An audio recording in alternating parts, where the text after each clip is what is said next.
Bases dropped on a chilly Monday morning here in Atlanta, Georgia, March 18th. It's Soccer Down here. It's an overreaction Monday. It's what we do after matches, and I'm sure there's plenty of over and under and on par reactions after a 1-1 draw. Atlanta United, Philadelphia Union.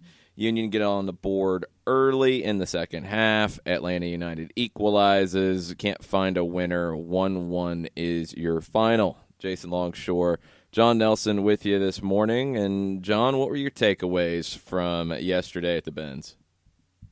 Thankful that the one match in 26 days is finally here.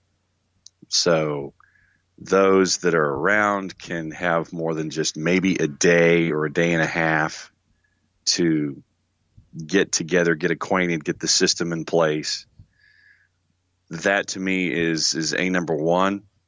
I know that there are a lot of folks who are frustrated after the result yesterday, and we'll get into that over the next couple of hours. It looked like in the first 30 minutes to me that Atlanta United was trying to find their way, and they did in fits and starts with what Philadelphia was going to allow them to do, considering they were packing the middle as much as they were. Flashes, and you saw Joseph hit the crossbar, the bicycle kick, and there were opportunities there.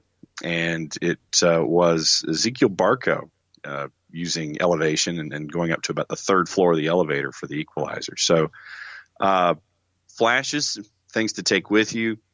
Glad the break is here so everyone can get acquainted with what Frank DeBoer wants to do and what the guys are looking to do in return.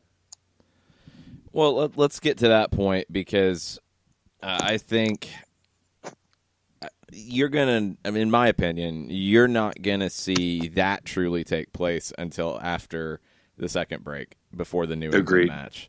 Because you've got 4 guys that are confirmed going away to international duty right now. Andrew Carlton to the U20s, Joseph Martinez for a match with Argentina in Madrid. Or I believe that's Friday. Yeah, it's Friday afternoon, our time. Argentina would include Pity Martinez. He would then be going from Madrid to Morocco for a match next Tuesday. Tito Villalba doesn't have as much travel, but he's with Paraguay in Red Bull Arena on Friday night. And then they're playing Mexico. That's right. Playing Mexico, Tata Martino Levi's on the West Coast next Tuesday. So that's 4 guys you're missing. There are rumblings of 2 more that have yet to be confirmed, but it's sounding like, and this is from Doug Robertson over at the AJC and Southern Fried Soccer podcast last night, it's sounding like Ezekiel Barco will be going with Argentina's U20s, and Miles Robinson will be going with the United States U23 camp that was rumored and talked about and is a mystery, and who knows where it's taking place. I think it's Spain. I think it's probably near where the U20s are set up, but nothing was announced. Why, I don't know.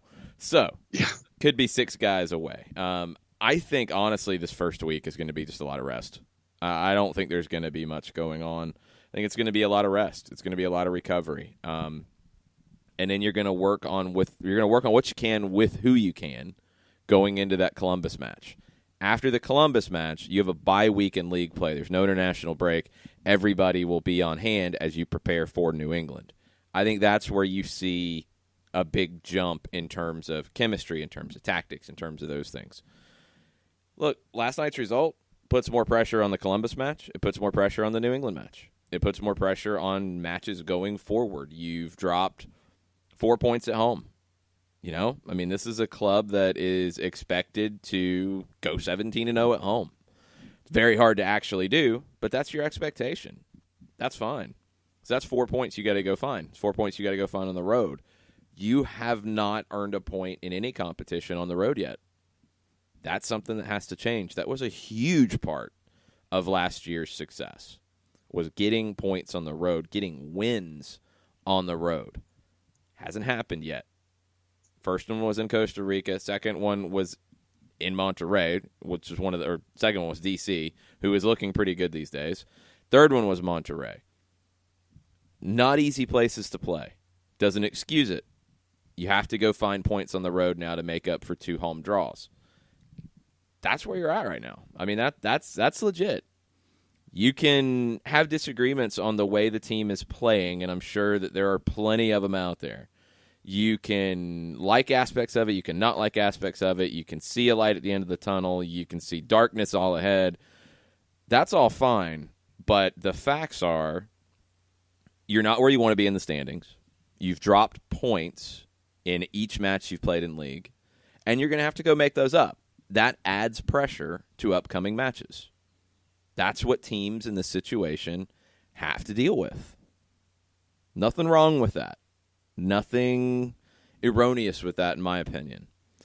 Now, the match yesterday, so many things to talk about in terms of the way it was approached and the tactics in it. Lots of takes about it. I'll give you mine after we get through some of the post-match audio and kind of the way that I saw things play out from my vantage point. And I want to hear yours. Tweet at us at Soccer Down Here. Use the Overreaction Monday hashtag. It doesn't have to be an overreaction. It can be whatever reaction you have. Please share it with us so we can get into the discussion. I want to make this a two-way conversation today. Let's hear that goal first. Philadelphia scored early after a giveaway and a deflection. We couldn't see the deflection from our vantage point on the initial shot. It came off of the inside of Leandro Gonzalez-Pirez's leg. That's why Brad Gazan is leaning one way, falls backwards when he realizes he's not getting to it on the other side. And it's 1-0. Brendan Aronson gets the goal. Ezequiel Barco checked into the match and brought instant life. The whole sequence in the play started with him. And here's the call from Star 94-1 yesterday. 69th minute. Back to Nagby, through traffic, off to Barco, comes down the left wing again, into the attacking third. Ezequiel Barco like he shot out of a cannon, to the top of the 18, to Nagby, top of the arc, left off to Lorenowitz, over to Gressel in the far corner. Here's his cross, Barco hits it, score!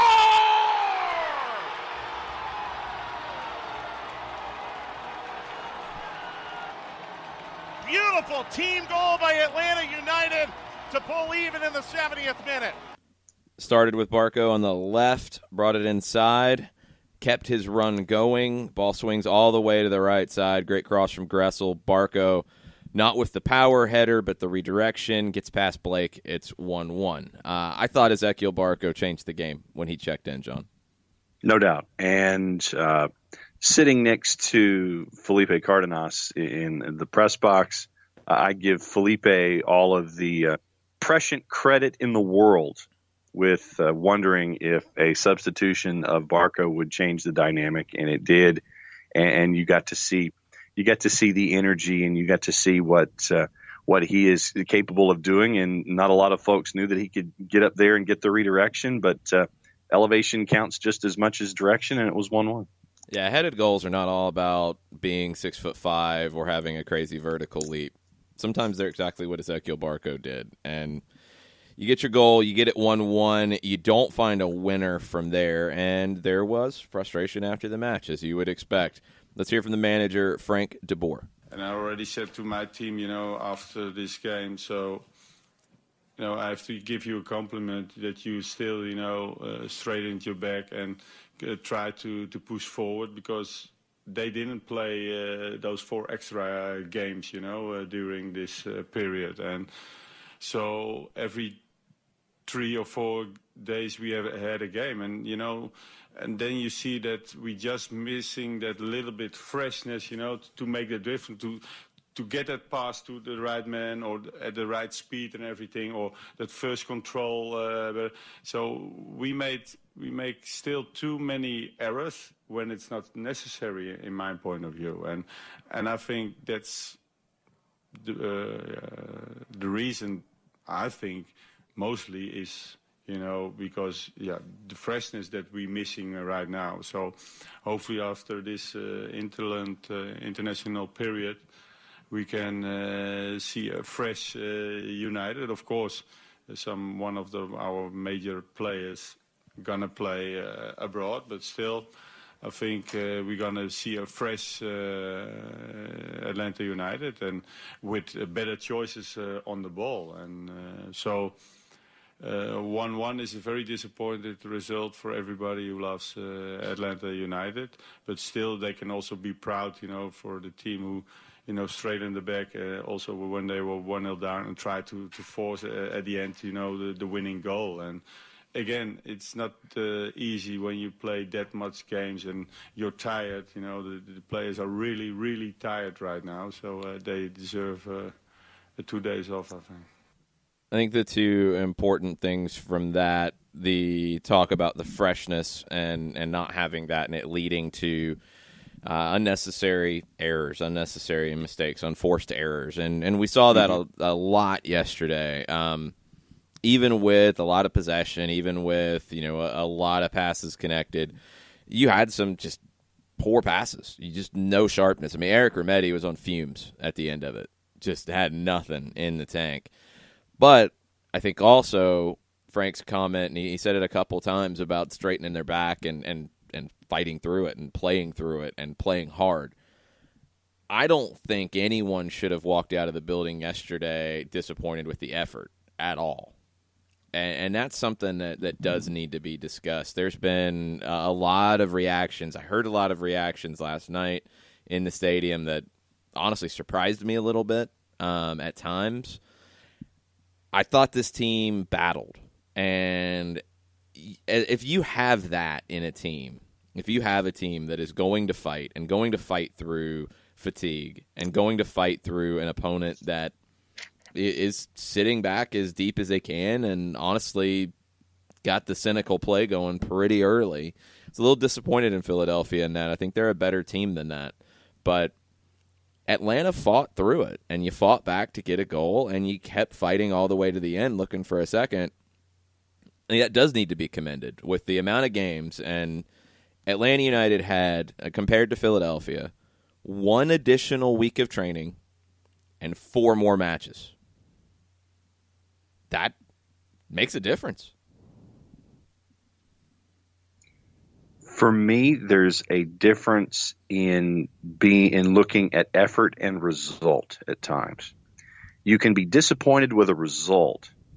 You can also be disappointed with effort. But in cases like what we saw yesterday, I don't think you can be disappointed in the effort even though the result was what it was. Sometimes they're mutually inclusive. Sometimes they're mutually exclusive. And I think that yesterday, yes, everybody in that building was disappointed with the result, but you look at what Atlanta United has been doing since their season started, and I mean their season in the sense of international play in addition to MLS. You look at what they've done since their season started versus what Philadelphia's season has done since it started. I think that you look at effort and result, and you can be pleased with one even though you're not pleased with the other. Yeah, 6 games in 17 days. We'll take that out of you. Plus international travel. Yeah. I mean, even beyond just the amount of games. That amount of games, if you're in one place, is going to get you over time. But the international travel makes it far more difficult. And I've seen a lot of people compare it to the games at Mercedes-Benz Stadium in 2017. There's 2 things that are different here. Think back to August of 2017 where you had 3 matches over a pretty widespread out time. You had one at the beginning of the month. You had a Wednesday, Saturday, DC Philly, and then you had, I think, 2 weeks off leading into your first game at the Benz. The team talked about it at that time. They basically took that as an additional preseason and trained on fitness. It was also in September and in the beginning of October versus at the very beginning of the season. And it was with a manager you had since the beginning of the season in late January, not a manager you've had since mid-January, and now it's March 18th. These things make a difference. These things have an effect. And you can call them excuses if you want. That's completely fine. But they are things to discuss, and they do influence what's going on. Let's hear from the goalkeeper, Brad Gazan, and his black eye as well. If you've seen the pictures, he took a shot last night. Here's Brad. When you said it's too easy on the other end, can you elaborate on that?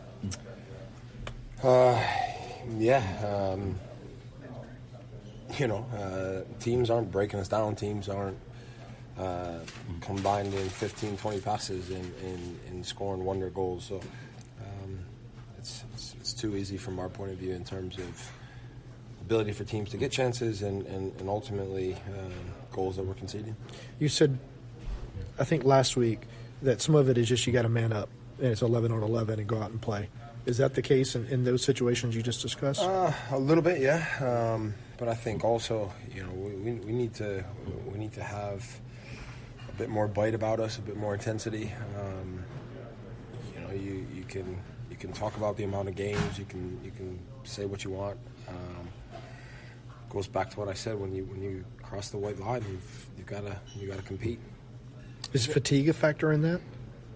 I know you just said it shouldn't be, but yeah, I don't know. I mean, you'd have to ask each individual guy. Conversations are had, I'm sure, from coaching staffs, from trainers, whatever, how guys are feeling. Yeah, I don't know. You'd have to ask each guy. Is there a sense that it's going to, the better play, more opportunities is going to come together at some point after the international break? Sure hope so. That's the plan. Otherwise, it's going to be a long year. We've got to find something. That's for sure. Brad's frustrated. I mean, you can hear it in his voice, and he's the one who has maybe the most pressure on him at this point to be perfect, because you're not creating as many chances as you need to. You're not getting early goals to make things comfortable, and then when you are, you're struggling to stay on top of matches. You've had lots of different stories in each match. They've all had kind of different beginnings and middles and ends, and Brad's the one who, without getting 2-3 goals a game, Brad's got to be perfect, and that's a lot of pressure, and I think it shows in his post-match comments. No doubt. And when you are that proverbial last line of defense, and if you make one mistake and the offense gets you nothing, then you end up losing 1-0, bottom line. Whether it's or you don't even make a mistake in this case, yeah. And it takes a deflection and you're dead. Yeah. So it's it's one of those things where at times it is a literally, and pardon the pun, it's a no-win situation because of what happens and you're the guy at the back. If you end up and one gets behind you, more than one get behind you, your guys, it's simple math. And Brad has been that wall back there that you anticipated when he signed on the dotted line, and also in his post-match press conference, in his scrum in the locker room. He once again made a point to say incredibly positive things about Miles Robinson and how Miles's game has been tremendous this entire season. And I don't think any of us really can go any further without continuing to sit here and say that Miles Robinson has been absolutely on fire this entire season, and Brad went out of his way to talk about what Miles has been able to do this year. Miles Robinson's been Atlanta United's best player in 2019. I think that's 100% the case so far. Before we go to break, let's hear from Julian Gressel after last night's match. We've played a lot of games, but I think we still, deserve to win the game, where we had a few more chances to put away and could have obviously created a lot more, but it's just a tough night and tough result. How big do you think this international break will be to you and your health personally? It'd be quite big, to be honest with you.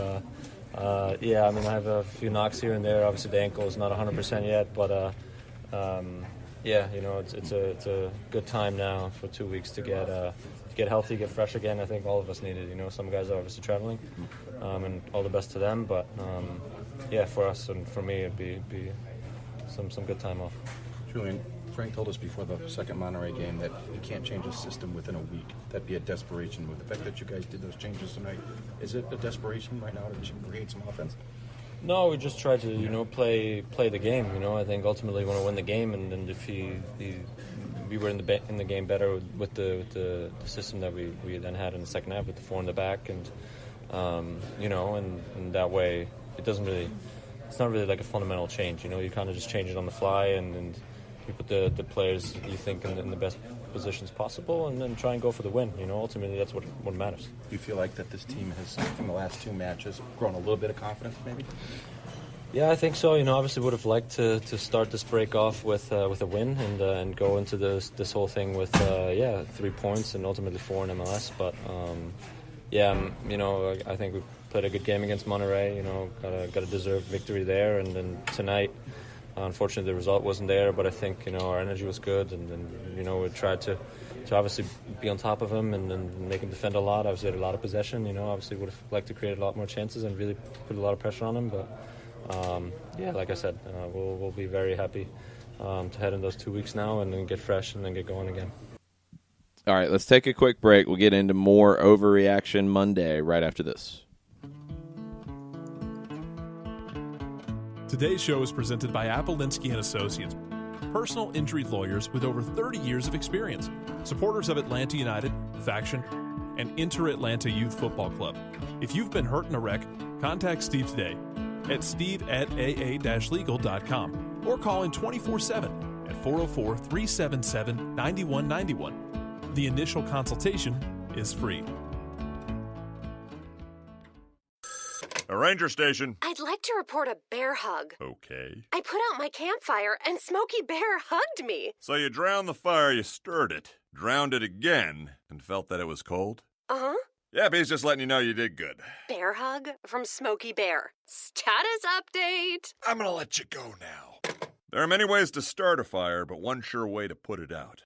Learn how you can do your part at SmokeyBear.com. Sponsored by the U.S. Forest Service, Ad Council, and your state forester. We know that every driver is different, and a one-size policy does not fit all. That's why Country Financial offers a variety of discounts, so you get the coverage you need and the savings you deserve. From good driver to good student, multi-policy to multi-car, we've got a discount to suit every driver. Call Jason Wright at 678-568-6871 today to see what you could save. On Facebook at Jason Wright Agency, or by phone at 678-568-6871. Discounts vary by state. Policies issued by Country Mutual Insurance Company, Country Preferred Insurance Company, or Country Casualty Insurance Company, Bloomington, Illinois.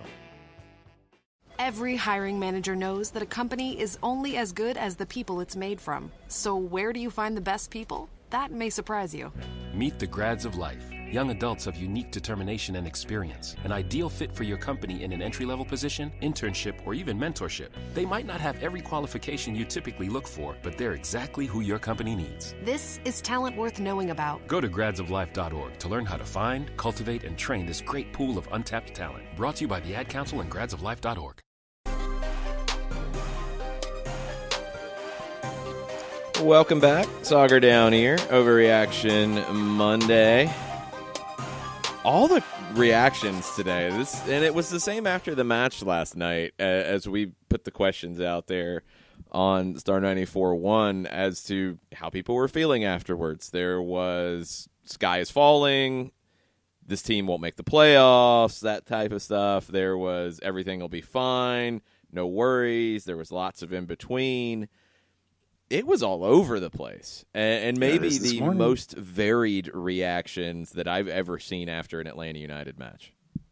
Yeah, and looking at the timeline this morning, the reactions are pretty much the same. So I think that you look at what has happened in the previous matches, and you have the folks who had one train of thought, and they look at the next grouping or the last couple of matches going backwards, and they sit there and, okay, this reinforces my point of view. And that thought is either positive, negative, or right in the middle of the road. So, yeah, I mean, it's been an interesting sample size to look at, to sit there and see that folks' opinions have either stayed the same or gone one level one way or the other, but they haven't gone from one extreme to the other. Well, where do you want to start? Oh, what are you thinking? Where do we want to go first? Oh, goodness gracious. Well, in what sense? I mean, obviously, yeah, I want to go to the timeline, but do you want to start on the sunshine side of it or the rain side of it? Well, let's start with the rain side of it and work our way that way. Okay. All right. Let me pick one here. Well, let's start with Allison Cupertino. I'm a little worried about LGP. He was so solid last season. It really seems his frustration is getting the better of him on the pitch these days. He was frustrated. He got a yellow. I'm trying to play it back in my head. I remember being frustrated with the call as well. Yeah. I don't remember specifically what happened, though. I'm trying to remember when Sabiga gave him the yellow, but there were instances yesterday where I was left scratching my head on more than one instance. Yeah, there was far more of that than I expected. It was very strange. I do think that Philadelphia's cynicism got the better of Sabiga at times. It was very late. It was in the third minute of stoppage time. God, I can't even remember it. I'm tired too. I need a break as well. Just on premise, I think that if you look at what went down yesterday, and if you take it with the inequality of the whistle and giving of cards by Sabiga, I think that, there's a reason that LGP would have been frustrated. And I think that we've seen it in a couple of matches this year where the inequality of the whistle and administering of cards has obviously yielded to frustration. And I'm talking across the board. I mean, there have been other instances in matches, whether you look at what CONCACAF officials were doing and the inequality there, and then you look at what happened yesterday. So there has been that oddity of the whistle and then a card. And then, I mean, go back to what happened with Cap getting the yellow that he got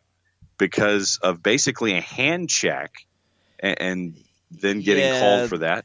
That's so. To I mean, me, those though, inequalities have happened this year, Right. and the frustrations have been there. Right, but let's not compare CONCACAF referees to MLS referees because you're talking about two different worlds. It's Star Wars and Star Trek, and you get into problems. Last night, Sabiga, I didn't think was great.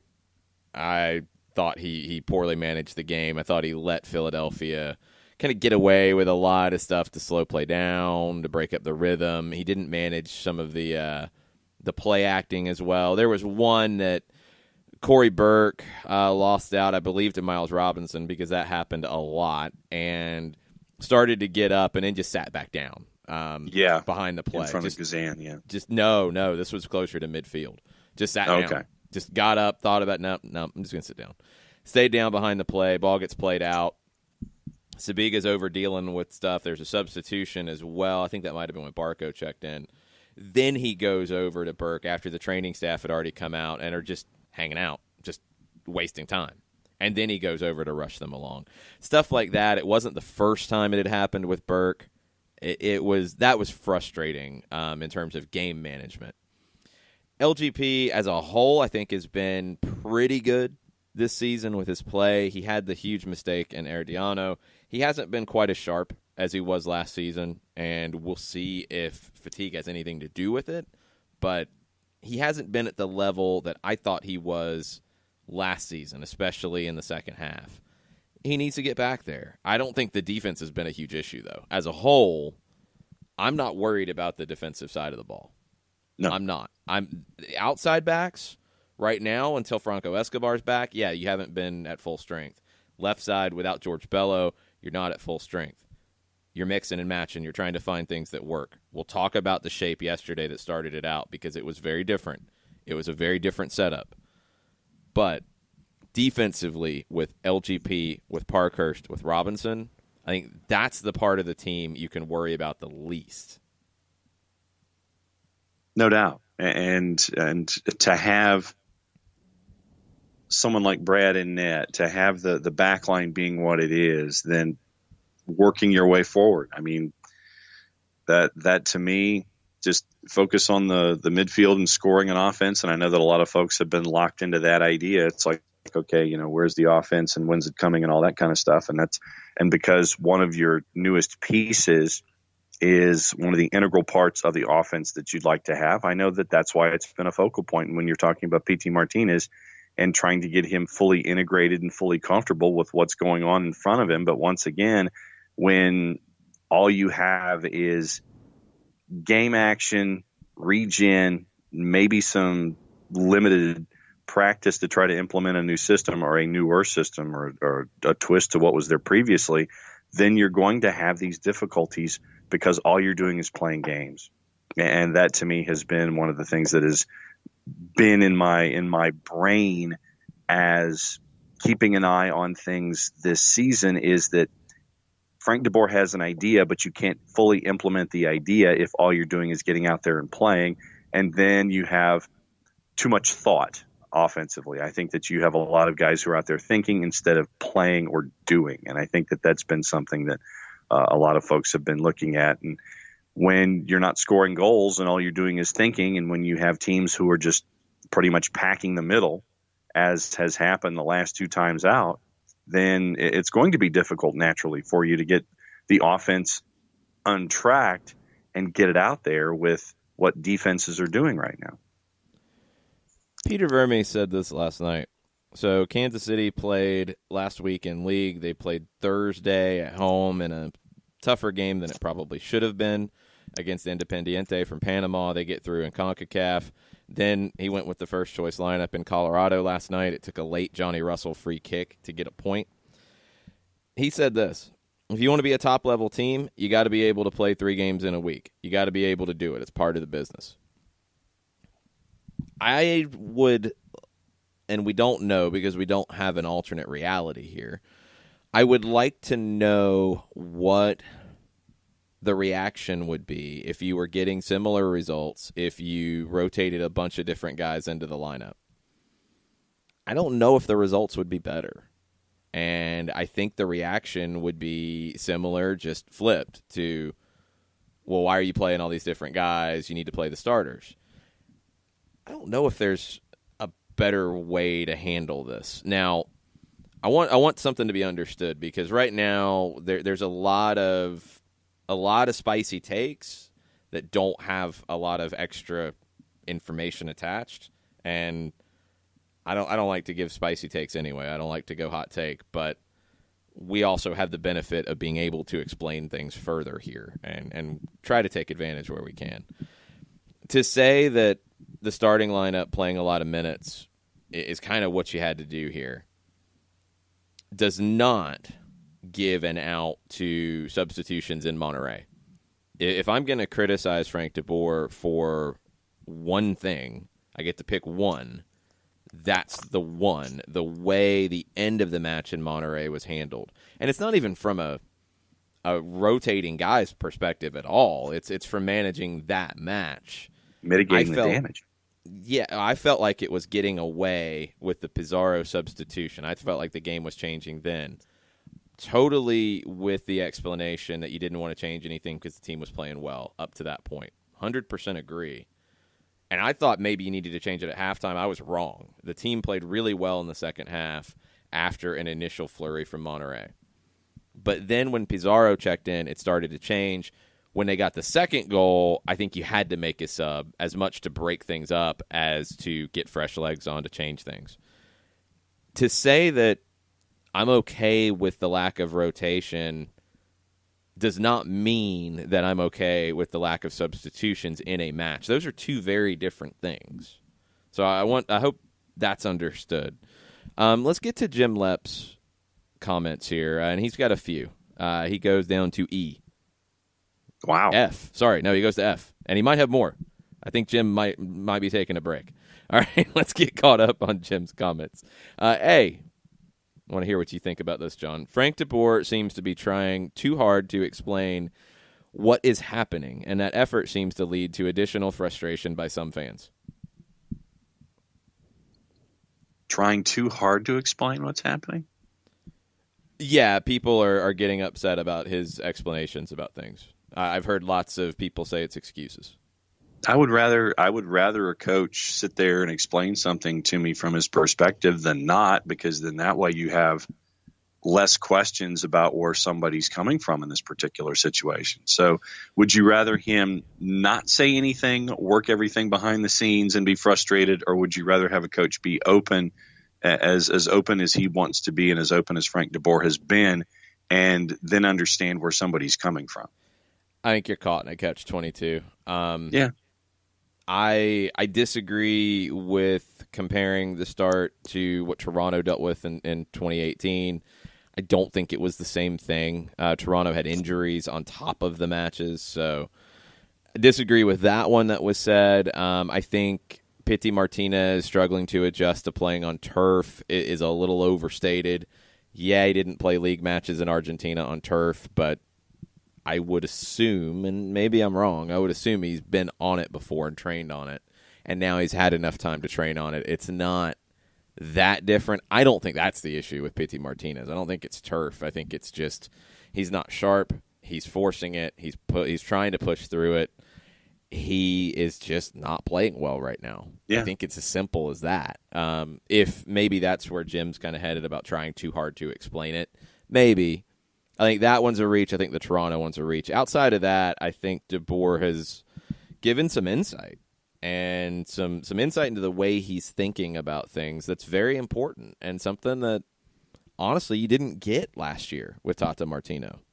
It's different, and I think ultimately it's a good thing. I like the conversation after matches. I like that point of him being able to talk about these things. I think it's great.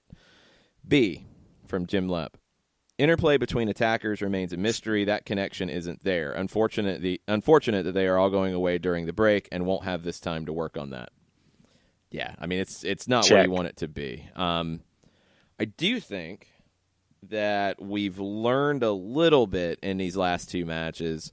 Darlington Nagbe kind of running the point in the second half against Monterrey. Ezequiel Barco for a short period of time yesterday running the point and being the focal point.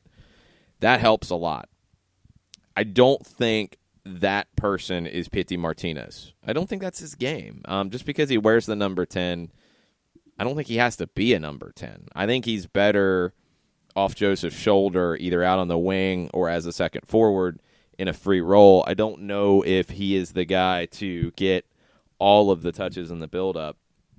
More and more, I think that's Ezequiel Barco. I really do. And I think it can be Darlington Nagbe as well. I can easily see a system that Frank DeBoer played at Ajax, which, call it whatever you want, and we talked about it on Southern Fried Soccer last night with Doug Robertson. 4-3-3, 4-1-4-1, 4-2-3-1, whatever. It's all the same. I mean, really, those are all the same. Don't get hung up on that level of detail because it doesn't matter. I could easily see a three-man midfield of Eric Remedi, Darlington Nagbe, Ezequiel Barco, with Nagbe higher than Remedi, but also having the ability to drop back and help him as needed. Barco as more of a true number 10, but also he can drop in and help as needed. Those three in the middle in a triangle, and Pity on the left, Tito on the right, Joseph up top. I can easily see that type of setup working well with a right back, with Franco Escobar. And I still go back to the thing that Frank said, and I believe this was after the Cincinnati match, that he had to try to figure out the best way for this team to play and get results after Franco Escobar was injured. And he felt like it was three center backs. I take that as his idea on day one of training camp was to play four in the back with Escobar as the right back. That's the way I took it. Yeah. And then the next step is he hasn't felt comfortable with anybody else at right back. So that's where you're at. And you can – that's what where his thinking is. I don't know if it's 100% correct or not. We're not seeing every training session. I don't know what he's worked on with four in the back. I don't know if he's played Julian Gressel there. I don't know if he's played Mikey Ambrose there. It's not the same as playing as a wingback. It's not. There's different responsibilities when you are a right back or a left back in a four-man back line than if you're a wing back with three center backs inside of you. They're different roles. Some people can do both. Some people can't. That's where you're at. And I think that's a big part of why the team has played the way that it has. Now, the attacking interplay, it has to get better. But I think it gets better if you have Darlington Nagbe and or Ezequiel Barco pulling the strings more. Nagbe was not very effective yesterday. I thought Barco was. And honestly, I thought late in the game they should have went through Barco more, and it would have been more effective. No, I'm completely in agreement with you there. I think that when you saw what Barco was able to do, and not just in the middle of the pitch, I mean, he was working the entire width of the field trying to get things going. So, no, I want to see, back to your previous point, I want to see what this looks like with a healthy Franco Escobar. And I think that doing the, in quotation marks, in your air quotes, your 4-3-3, I think that could get things going. And with Barco and or Nagbe as that guy running point, I think that Gressel. you can. And Gressel could be the right wing as well. Like this is where you're going to have a lot of people in different spots and in different roles as you go, and that's where you're at. That's where this game is going. I think you're seeing it more and more with teams around the world. Gressel's a guy, Nagbe's a guy who gives you a lot of flexibility, and you can move formations around, you can move pieces around in a match, as we've seen Frank de Boer do in these last two matches. But, yeah, I do think the 4-3-3 is where he wants to be, and I think when Escobar is ready to go, and if that's Columbus or if that's New England, my gut is that's what it'll look like. And once again, you get into that interplay and getting acquainted with one another and making sure that those supply lines are the way that you want them orchestrated and figured out. But no, I think that the next step in all of this is a healthy Franco Escobar to see what Frank de Boer initially thought and what he wanted to do. And those thoughts could have changed as now you've seen different things, but we will see when Franco Escobar is ready to make his 2019 debut what changes. Let's take a break here. We've got more from Jim Lepp. We'll get more from you guys as well. Kelly Francis from the Unrelegated podcast will join us at 10 o'clock with her thoughts on yesterday. We're going to take a quick one right now. We'll be right back. As a business owner, you know that every year brings new challenges and opportunities. The success of your business demands expertise and focus. And Country Financial can help you keep that focus by helping ensure you have the right insurance protection in place to meet your goals. Jason Wright can help you create a customized insurance plan that has coverages designed just for your business. Give Jason a call at 678-568-6871 or reach him on Facebook at Jason Wright Agency. Coverages vary by state. Policies issued by Country Mutual Insurance Company, Bloomington, Illinois. Got issues with youth or high school sports? Positive Coaching Alliance can help. PCA is a national nonprofit working to transform youth and high school sports so that every child has a positive character-building youth sports experience. PCA provides live and online workshops to train double-goal coaches whose first goal is winning and whose second, more important goal is teaching life lessons through sports. PCA also has workshops for parents and high school student-athletes. For more information, please visit positivecoach.org. If you've been hurt in a car wreck, contact my friend Steve Apolinski of Apolinski & Associates. He's been representing individuals for over 30 years throughout Georgia and Alabama.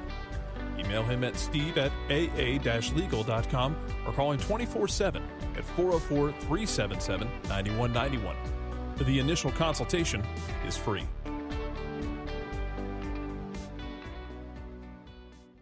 I adopted Bento in 2010 from a shelter. This cat makes me make art. He's always motivating me to draw pictures of him. He just is motivating artistically. He's my best friend, but a lot of people know him as Keyboard Cat. Keyboard Cat, YouTube star and shelter pet. Amazing adoption stories start in shelters. Start yours today. Visit theshelterpetproject.org to find a pet near you. Brought to you by Maddie's Fund, the Humane Society of the United States, and the Ad Council. Welcome back. Soccer Down here, March 18th edition. It's an Overreaction Monday. 1-1 draw, Atlanta, Philadelphia, yesterday at the Benz. Let's get back to Jim Lepp's. You got to F. He didn't keep going. Opus. Thank you, Jim. But thanks for all the comments. We appreciate it. C. we need to enjoy what we are seeing from Miles, because if he isn't gone prior to the beginning of next season, that one is likely his last in Atlanta. We are watching the birthing of a star.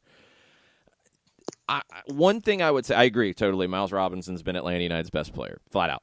And he's a national team player very, very soon. It looks like he's going to be part of this mystery U23 camp that, I don't know, Shaggy and Scooby-Doo might have the van ready to go to pick these guys up, and I don't know where they end up. The magical mystery tour of the US U23 camp. But anyway, I would caution always like this type of reaction about, well, he's definitely gone here, he's definitely gone here. Look, you never know because of the market. And for an American center back going to Europe, it's a little different than like a Miguel Almiron. I think Miles has the ability to play wherever he wants. I would love it if he decided to play here for his whole career. I'd be happy for him if he gets a huge offer to go play in Europe. You just never know. And I think that market and those possibilities are opening wider, and by the time he's ready, who knows? Who knows what or who or what level might be interested in him. I would hate to see him do a Matt Miazga. Yeah. Go to Chelsea. You're not going to play for Chelsea. You're going to get loaned out, and you're just bouncing around from spot to spot. That would be the worst thing for a young, promising center back. If that's the case, if that's the type of offer you're getting, don't go. Stay where you're going to play and be in one spot. And I think it'll help Miles Robinson to play for Frank de Boer as long as he can, because I think that's going to be a big help for him in his career. He just looks so much more comfortable on the ball than he has in the past. That confidence is there. And, I mean, Frank said it. He didn't expect Miles to be as good as he is. Miles has been absolutely outstanding. He had a bad pass yesterday, and he took a bad angle on Fafa Pico on one and got some help from LGP in closing down the angle. That's really about it. That's pretty good. Miles Robinson has been a stud. Well, and when you look at Miles, and because we are as high up as we are, I think that if you're in our level and in the 300s, and you kind of get that all 22 look at things, and we also have the benefit of TV monitors, but to see Miles' closing speed when something is happening and he has to backtrack, to see that closing speed right now, to see him shepherd folks off the ball, to see him get to the ball first if there's an opportunity for a deep run off of a long pass by the opposition, and have him shoulder a guy off so the ball ends up going over the end line. All of these things with just the speed that he's doing it. I think that it's fun to watch from up high. I don't envy forwards who are now having to deal with this kind of speed, but to see Miles' game evolve, and I'll go back to what you and I got to see last year with ATO UTD2 and how his game grew there. And now to see him as that quote unquote lockdown corner equivalent that we're seeing now, it's been fun to see the evolution and just to marvel at what he's able to do from a speed and angle and fundamentals perspective this season. It's been fun to watch. All right, let's get to D from Jim Lepp. The linkage between midfield and attack is benign. I'm not sure we have a 10, someone to be that player other than AC, and that's not going to be good enough. I think it's Ezekiel Barco, and I think it can be Darlington Nagbe, and I think there can be two of them. But we've talked about that. I think we've covered as much there. I don't know if Carlton's that guy right now. He could end up being that guy. I think he's more of a wide player at the moment. I think that's where he's going to be most effective. I don't think he's dynamic enough in the middle with the way this team's going to need it. Could he be, if you play the 4-3-3 that we talked about, if it's Remedi behind, if it's Nagbe as a linker, as an 8/10, and Carlton is there instead of Barco, that could work. I think Barco's further ahead of him, though, right now, and I think that's going to be a better fit. Jim says, maturing as a fan base is difficult. Learning the game is a process. While I appreciate frustration with the results, the reaction by too many is misplaced and not productive.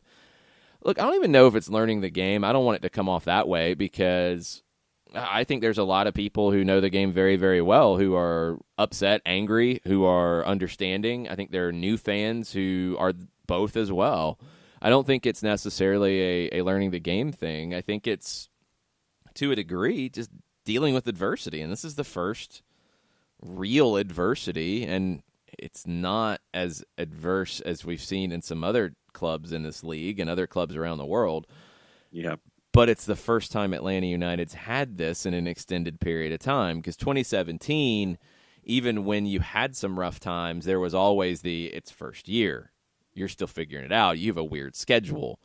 2018, outside of the opening day loss, outside of losing 2 out of 3 with weird situations at home, and there was a lot of reaction about that when you lost to Kansas City and lost to the Red Bulls. There was reaction after the loss at Red Bull Arena. There was reaction after the Toronto loss. They weren't really over an extended period of time. This is the first period of time where you're having these types of reactions on a regular basis. I always caution saying that people's gut reactions are misplaced or not productive. Gut reaction's one thing. I think there are some things that are out there that just aren't necessarily true, and that's where I try to talk about what I see from here and disagree. That's completely cool. That's the thing I've said to many people about this game, and I think it's something to understand about it with these discussions before we go to break. Nobody is 100% right about this sport. Nobody. Pep Guardiola gets things wrong. Johan Cruyff got things wrong. Sir Alex Ferguson got things wrong. It happens. Great managers go into a match and have a complete and utter game plan they worked on all day for a week. They watched all the video. They came up with the plan. They worked on it all week. They had great training sessions, and the team laid an egg. It happens. You can see the game different than I can see the game, different than somebody sitting over in Section 200 can see the game, different than one of the academy coaches can see the game. Doesn't mean that everybody is wrong and one person's right. That's the thing about it. And it's always changing. Go back and look at a game from 10 years ago and compare it to now. Go back and look at a high-level Champions League game 10 years ago and compare it to now. You're seeing changes in that period of time. It's always going to evolve. So I love the discussion. I want to have more of them, hopefully after wins. But anyway, it's part of the deal. I wouldn't say learning the game. I would say learning the swings in a season is maybe a little bit more of the thing that the fan base is going through. And it's completely understandable. We've had a ton of success. You know, this is the first extended period like this, and it's wearing on some people, and that's okay. This club has high standards. This is better than other situations where the team that's won 3 Supporter Shield in the last 5 years can't sell out on opening day, and for some people, the reaction is, oh, well, that's okay. No, that's not okay. No, it's not. It's not okay. There's no way to say that that's a good thing or that's completely fine. This is all part of the growing process of the sport around the country. Different cities have it in different levels and different reactions because of different experience levels and different exposure. It's all good. It's all good. As long as we're all pushing forward in the right direction with the game growing, it's all good. Look, let's take a break here. Let's come back and wrap up hour number 1 right after this. As a business owner, you know that every year brings new challenges and opportunities. The success of your business demands expertise and focus. And Country Financial can help you keep that focus by helping ensure you have the right insurance protection in place to meet your goals. Jason Wright can help you create a customized insurance plan that has coverages designed just for your business. Give Jason a call at 678-568-6871 or reach him on Facebook at Jason Wright Agency. Coverages vary by state. Policies issued by Country Mutual Insurance Company, Bloomington, Illinois. Got issues with youth or high school sports? Positive Coaching Alliance can help. PCA is a national nonprofit working to transform youth and high school sports so that every child has a positive character-building youth sports experience. PCA provides live and online workshops to train double goal coaches whose first goal is winning and whose second, more important goal is teaching life lessons through sports. PCA also has workshops for parents and high school student athletes. For more information, please visit positivecoach.org. If you've been hurt in a car wreck, contact my friend Steve Apolinski of Apolinski & Associates. He's been representing individuals for over 30 years throughout Georgia and Alabama. Email him at steve@aa-legal.com or call him 24/7 at 404-377-9191. The initial consultation is free.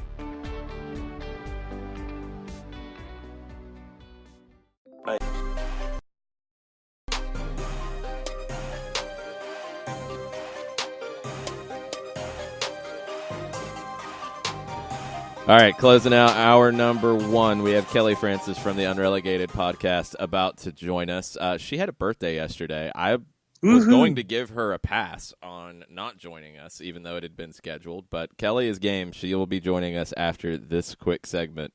She's pro. She is. Final one from Jim Lepp. I hope the next couple of weeks provide the needed rest and the opportunity to work Frank DeBoer's plan sets the stage for visible improvement, else the meltdown will be ridiculous. Yes on the last part, because yes. We talked about it to open the show. I really think that this first week, without a match on the upcoming weekend, it's about rest. It's about regeneration. Mike Conti said last night it would be for him about going to Hilton Head or going to a beach and sitting down and doing nothing for a couple of days. If that's what works for some, great. If guys need some treatment, like Julian Gressel with the ankle that was sprained and he's played through it, he needs treatment, cool, get it. I think these first few days of this week are going to be focused on that. You're going to have a game with the twos this weekend, not at home, but you can use that as an opportunity for some guys who might need it. You can use that as an opportunity to work on some things tactically with that group if you'd like to. And I think next week you get back into the flow, you go to Columbus, you play, and then you get everybody back for an extended period of time to train. And going to New England is where I expect to see the biggest jump in where this team is. Agree. Circle gets the square. All right. Anything else you'd like to add? Well, that's it for hour number 1. On the flip side of the break, it'll be Kelly Francis after having survived another 365 days of the Earth rotating around the sun. I think that's what the solar system does. Yeah, 366 some years. There's a few of those mixed in. Yes. But looking forward to getting Kelly's take on what she saw yesterday, and let the overreactions, underreactions, and on par reactions continue on the Twitters, because they are coming.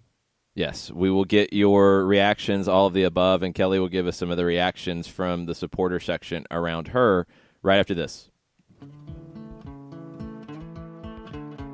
Today's show is presented by Apolinski & Associates, personal injury lawyers with over 30 years of experience, supporters of Atlanta United, Faction, and Inter-Atlanta Youth Football Club. If you've been hurt in a wreck, contact Steve today at steve@aa-legal.com or call in 24/7 at 404-377-9191. The initial consultation is free.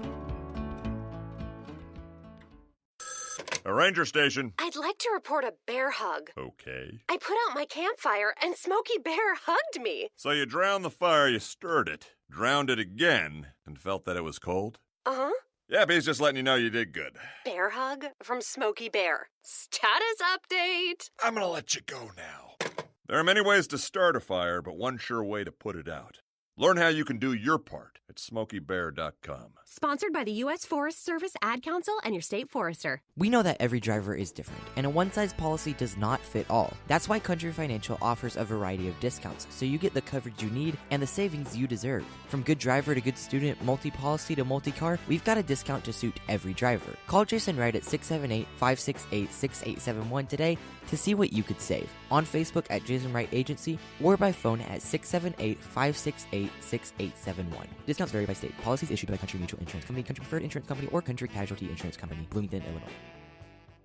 Every hiring manager knows that a company is only as good as the people it's made from. So where do you find the best people? that may surprise you. Meet the grads of life, young adults of unique determination and experience, an ideal fit for your company in an entry-level position, internship, or even mentorship. They might not have every qualification you typically look for, but they're exactly who your company needs. This is talent worth knowing about. Go to gradsoflife.org to learn how to find, cultivate, and train this great pool of untapped talent. Brought to you by the Ad Council and gradsoflife.org. You're listening to Soccer Down Here daily on SDH Networks, a division of OSG Sports. Find us at Soccer Down Here on Facebook and Twitter. The time is now the top of the hour. Peep, y'all. Welcome back. Hour number 2, Soccer Down Here, March 18th. It's an Overreaction Monday. Share your reactions with us on Twitter at Soccer Down Here. Mondays are also unrelegated Takeover Mondays, and Kelly Francis joins us today. What's up, Kelly? What's going on? Apologies ahead of time for the rashness of my voice. I was maybe having a party for a whole weekend, so just trying to get over that at the moment. Hey, I gave you the out if you needed to call out today. We were going to let the doctors pass work. No, Atlanta United is my life. I live and breathe this. So I woke up this morning. I had a friend that spent the night here because we just sort of stayed out really late last night. And I was like, please go get me Chick-fil-A. So they're on the way back with Chick-fil-A right now. And I'm so excited. Okay. So Atlanta United's your life. Yesterday was a draw. What was your reaction? And what is your reaction now? So it was a must-win, honestly, going into both games for both teams. Philly has been struggling since the beginning of their season as well. So it was a must-win on their side as well. I met a bunch of Philly fans that came out, and we had a good talk about it. And they were sort of talking about the struggles that their team has had and how they would really like to see some sort of a result here. And Philly obviously got that with the tie. Selfishly, yesterday I would have loved to have gotten the 3 points. But I think with just the way that Philly was handling us, sitting deep, and really not allowing us to try and get in and get enough crosses to people, it hurt. And I think that also, you guys were talking about it, the tired legs. I know that that's not necessarily an excuse. It's a fact, but I think as a lot of people said at the end of the game, because I stood in the supporter section, a lot of people were actually really happy for, I think, the first time ever that there was an international break coming up. So I think going into the break and I would have liked to have had a win going into the break because it would have lessened a little bit of the conversation. But it's better than a loss. All right, so let's focus on the back and I guess work our way forward. I just want to get your thoughts and rundown of what we've seen from Miles Robinson this year. Obviously, Jason and I talked about it last segment at the end of hour number 1 about we've seen his game grow from his time with ATO UTD2 last year, but to have Miles at the back has been one of those focal points for fans this season where I can sit there and say, yeah, we're digging what he's doing. Completely. There are so many things I could say about Miles Robinson right now. I can tell you the gauge of the temperature from the supporters section.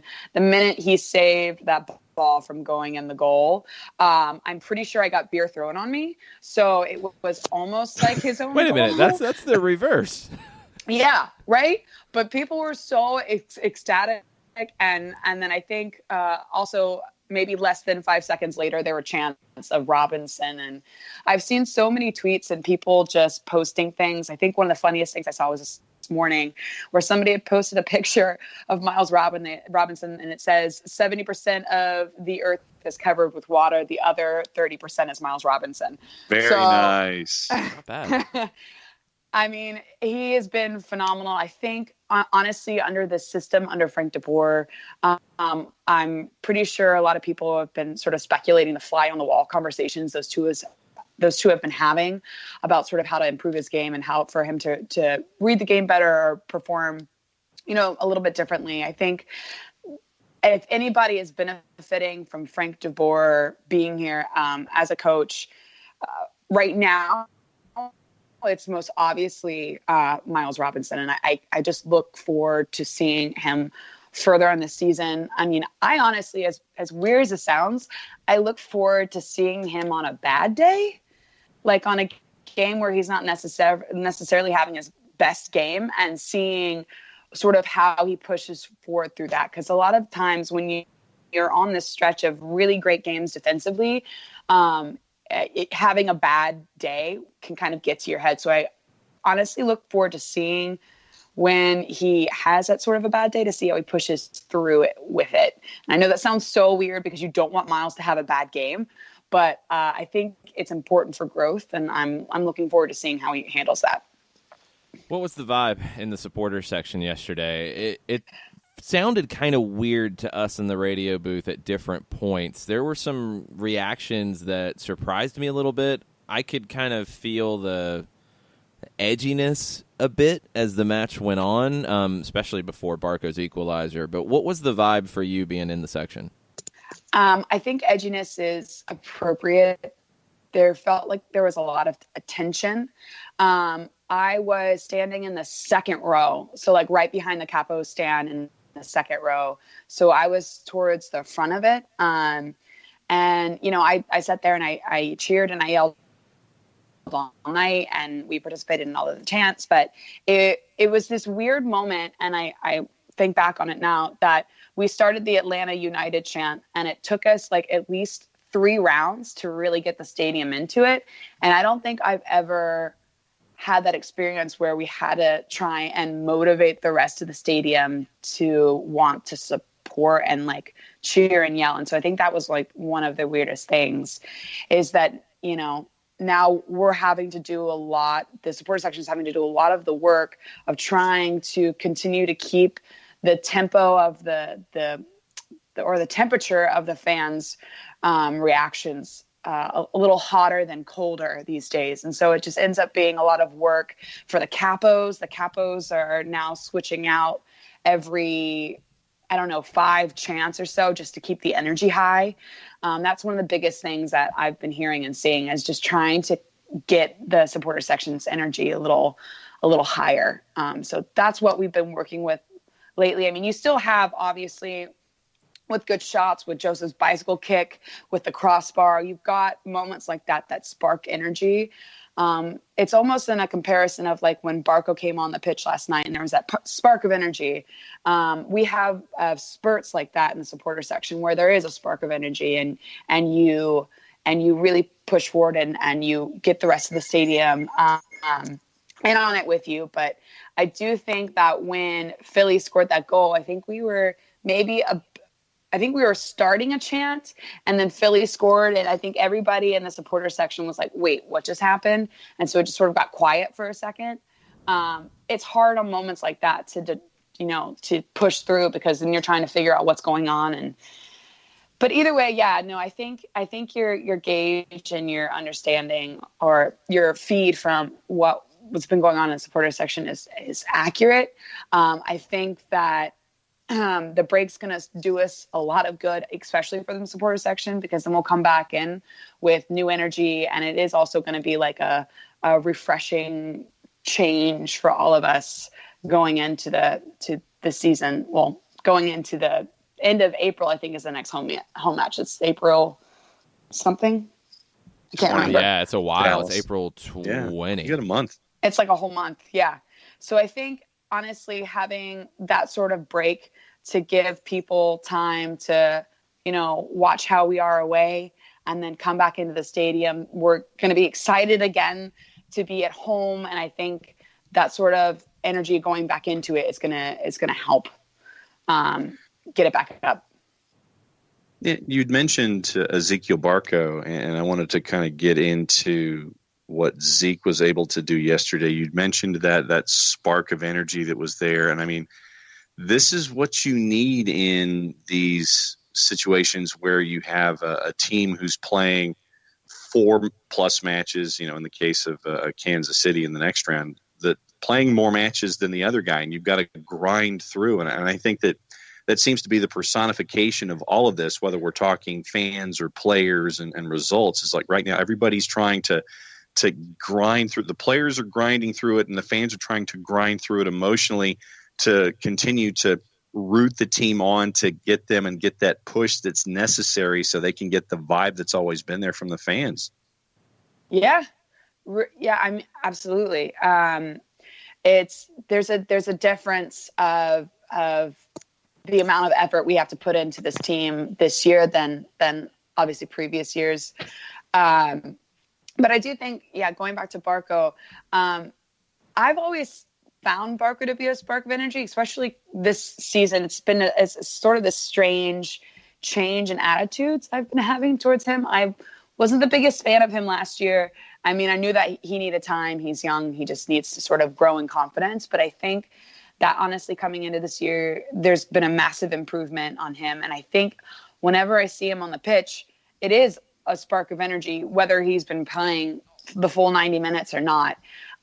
He incessantly runs through the ball. You're always seeing him push the line forward to go after the goalkeeper when the goalkeeper's got the ball in his hands. Just honestly, just put pressure on the other team, and that's something I've seen Barco has been doing since day one. So I thought, having Tito start was great because I've missed that. I missed him so much, and he had a lot of good touches and he had a lot of not so great touches. But I think getting Barco in at what did he come on in like the 65th minute? I think 60th right around minute. there, yeah. Yeah. I think it was a great time for him to come on. You're giving him then, a good amount of time to get, fresh legs to motivate the team again, to push forward. And obviously we saw that resulting in, of all things, a Barco header. I mean, I remember the goal went in, and then I looked over at my friend Annabelle and I was like, wait, did Barco just score that? And I think we were all just shocked for a second that Barco got a header for some reason. But yeah, so there are a couple players which, so for example, the game started and we were, I think, maybe about 30 minutes into the match. And then I realized from Pitty's cross to Martinez where he hit the crossbar, that, oh yeah, Pitty's playing.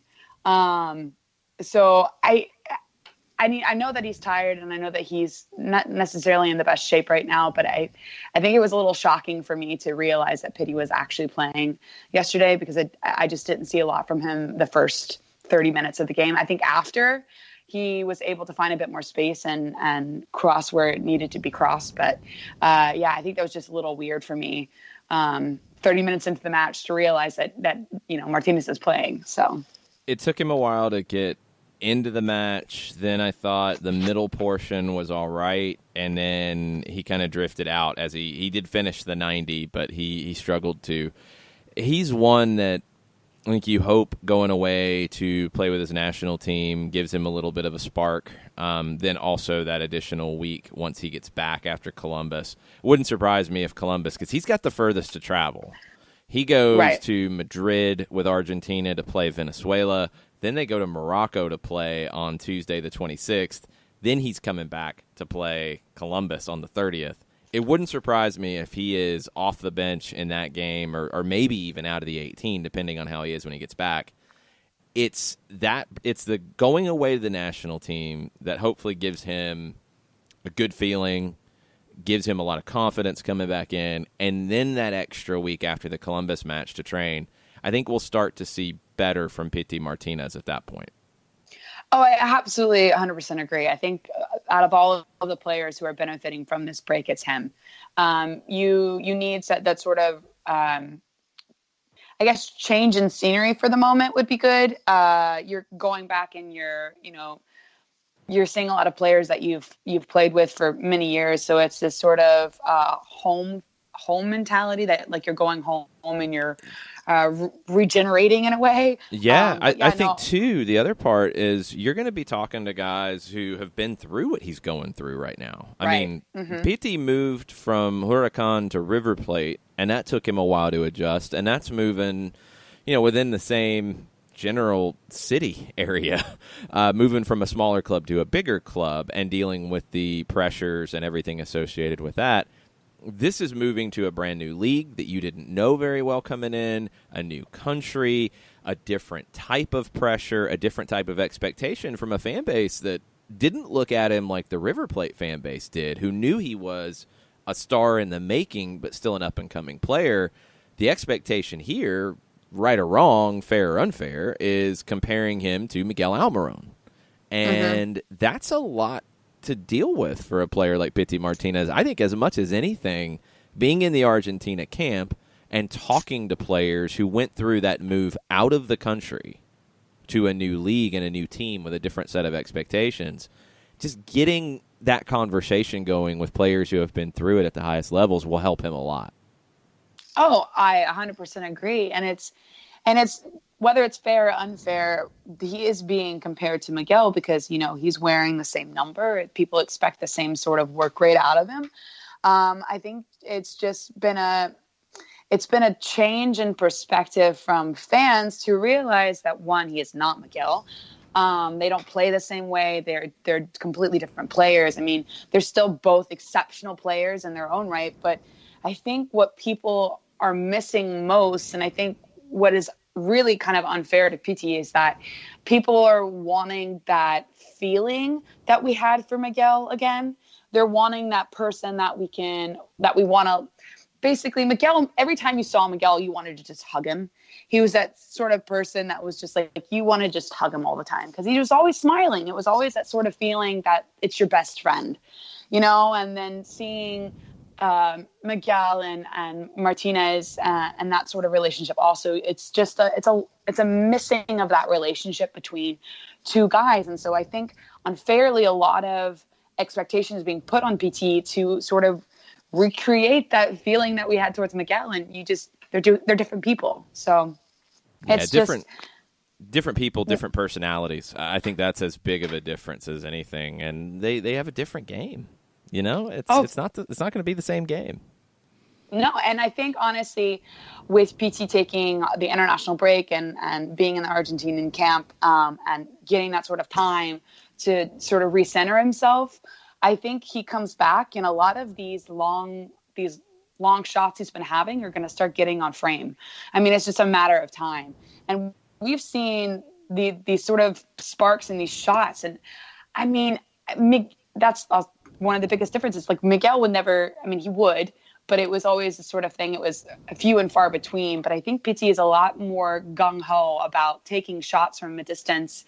And once he's fit, and those are on frame, we are going to have some incredible golazos from him, and I am more than ecstatic to finally get that. But it's just going to take time. What's funny, and we'll wrap up here in just a second with Kelly Francis from the Unrelegated podcast. If you go back and compare 2017 and 2018 from Miguel, you're going to see a lot of long-range shots in 2018. Miguel started shooting a whole lot more. He was in the top 10 in shots per match. He was definitely in the top 10 in shots per match from outside the 18. It's something that you don't think about a ton. One, because he didn't score a whole lot from outside the 18, but he took a lot more shots in 2018, and it was frustrating at times. And this is something that Pity Martinez has done and had success with at River Plate. Right now, I think he's forcing it a few times. But also, go back and look at that shot against Monterrey. That goes in the first half, and Baravero doesn't get up to the upper 90 to make that save. You're talking about a completely different match, and you wonder if Monterrey can deal with having a bomb dropped on you like that. Are they going to be able to bounce back at that point? That's what a goal like that can do. It's it's tough for Pity Martinez right now. There's going to be a lot of conversation about him over the next 2 weeks, and I know you guys will be talking about him and everything else going on around Atlanta United over at Unrelegated. What do you guys have coming up over the break? So we actually are going to be recording the Queens of the South episode tomorrow. Me and Jessica are getting together. We're at one of our mini studios, which is AKA my house. And we're going to be recording episodes sort of wrapping up the CCL series we had, reviewing the game that we had yesterday against Philly, looking towards the national camps, what we expect to see maybe out of our players on a national level, and then also just sort of gauging the temperature of the team and the players and what we could look forward to or what we can look towards when we get back. And then also possibly, I say possibly, but it's most likely going to happen, a lot of talk about the Women's World Cup and leading into that, because that's where we're getting really close. So it'll be really fun. But yeah, so just look out for that to drop on Wednesday morning, I believe is when that comes out. Awesome. If you didn't get a chance to check out our Women's Soccer Weekly podcast that featured both Jessica and Kelly, dropped on Friday, go check that out. It's pretty long. It's a lot longer than I expected, but both conversations, and had a chance to catch up with Kelly and Jessica separately, both conversations were great about the She Believes Cup, about the World Cup, and about bigger picture issues in the women's game and the lawsuit that was recently filed. It's a very interesting conversation, and I really enjoyed it. We'll be having more of these as we go. So, Kelly, thanks, because I know we talked a lot longer than we'd initially planned. We did, but we also it became like this sort of heated, not heated between the two of us, but that's just sort of like we needed to get out all of our feelings about it. Yes. And I think it was beneficial to me, and I hope that it's beneficial to everybody else, because I loved it. So. Cool. Go check that out. We'll have more of that as we go, and we'll all be listening to Queens of the South that drops this week. Thanks, Kelly, for your time, and eat some Chick-fil-A. Oh, I am looking forward to it. Thanks, guys. Thanks for your time. We're going to take a quick break. We'll be back right after this. Today's show is presented by Appolinsky & Associates, personal injury lawyers with over 30 years of experience, supporters of Atlanta United, Faction, and Inter-Atlanta Youth Football Club. If you've been hurt in a wreck, contact Steve today at steve@aa-legal.com or call in 24/7 at 404-377-9191. The initial consultation is free. A ranger station. I'd like to report a bear hug. Okay. I put out my campfire and Smokey Bear hugged me. So you drowned the fire, you stirred it, drowned it again, and felt that it was cold? Uh-huh. Yeah, he's just letting you know you did good. Bear hug from Smokey Bear. Status update. I'm gonna let you go now.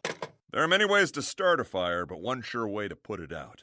Learn how you can do your part at SmokeyBear.com. Sponsored by the U.S. Forest Service Ad Council and your state forester. We know that every driver is different, and a one-size policy does not fit all. That's why Country Financial offers a variety of discounts, so you get the coverage you need and the savings you deserve. From good driver to good student, multi-policy to multi-car, we've got a discount to suit every driver. Call Jason Wright at 678-568-6871 today to see what you could save. On Facebook at Jason Wright Agency or by phone at 678-568-6871. Discounts vary by state. Policies issued by Country Mutual Insurance Company, Country Preferred Insurance Company, or Country Casualty Insurance Company, Bloomington, Illinois. Every hiring manager knows that a company is only as good as the people it's made from. So where do you find the best people? That may surprise you. Meet the grads of life, young adults of unique determination and experience, an ideal fit for your company in an entry-level position, internship, or even mentorship. They might not have every qualification you typically look for, but they're exactly who your company needs. This is talent worth knowing about. Go to gradsoflife.org to learn how to find, cultivate, and train this great pool of untapped talent. Brought to you by the Ad Council and gradsoflife.org.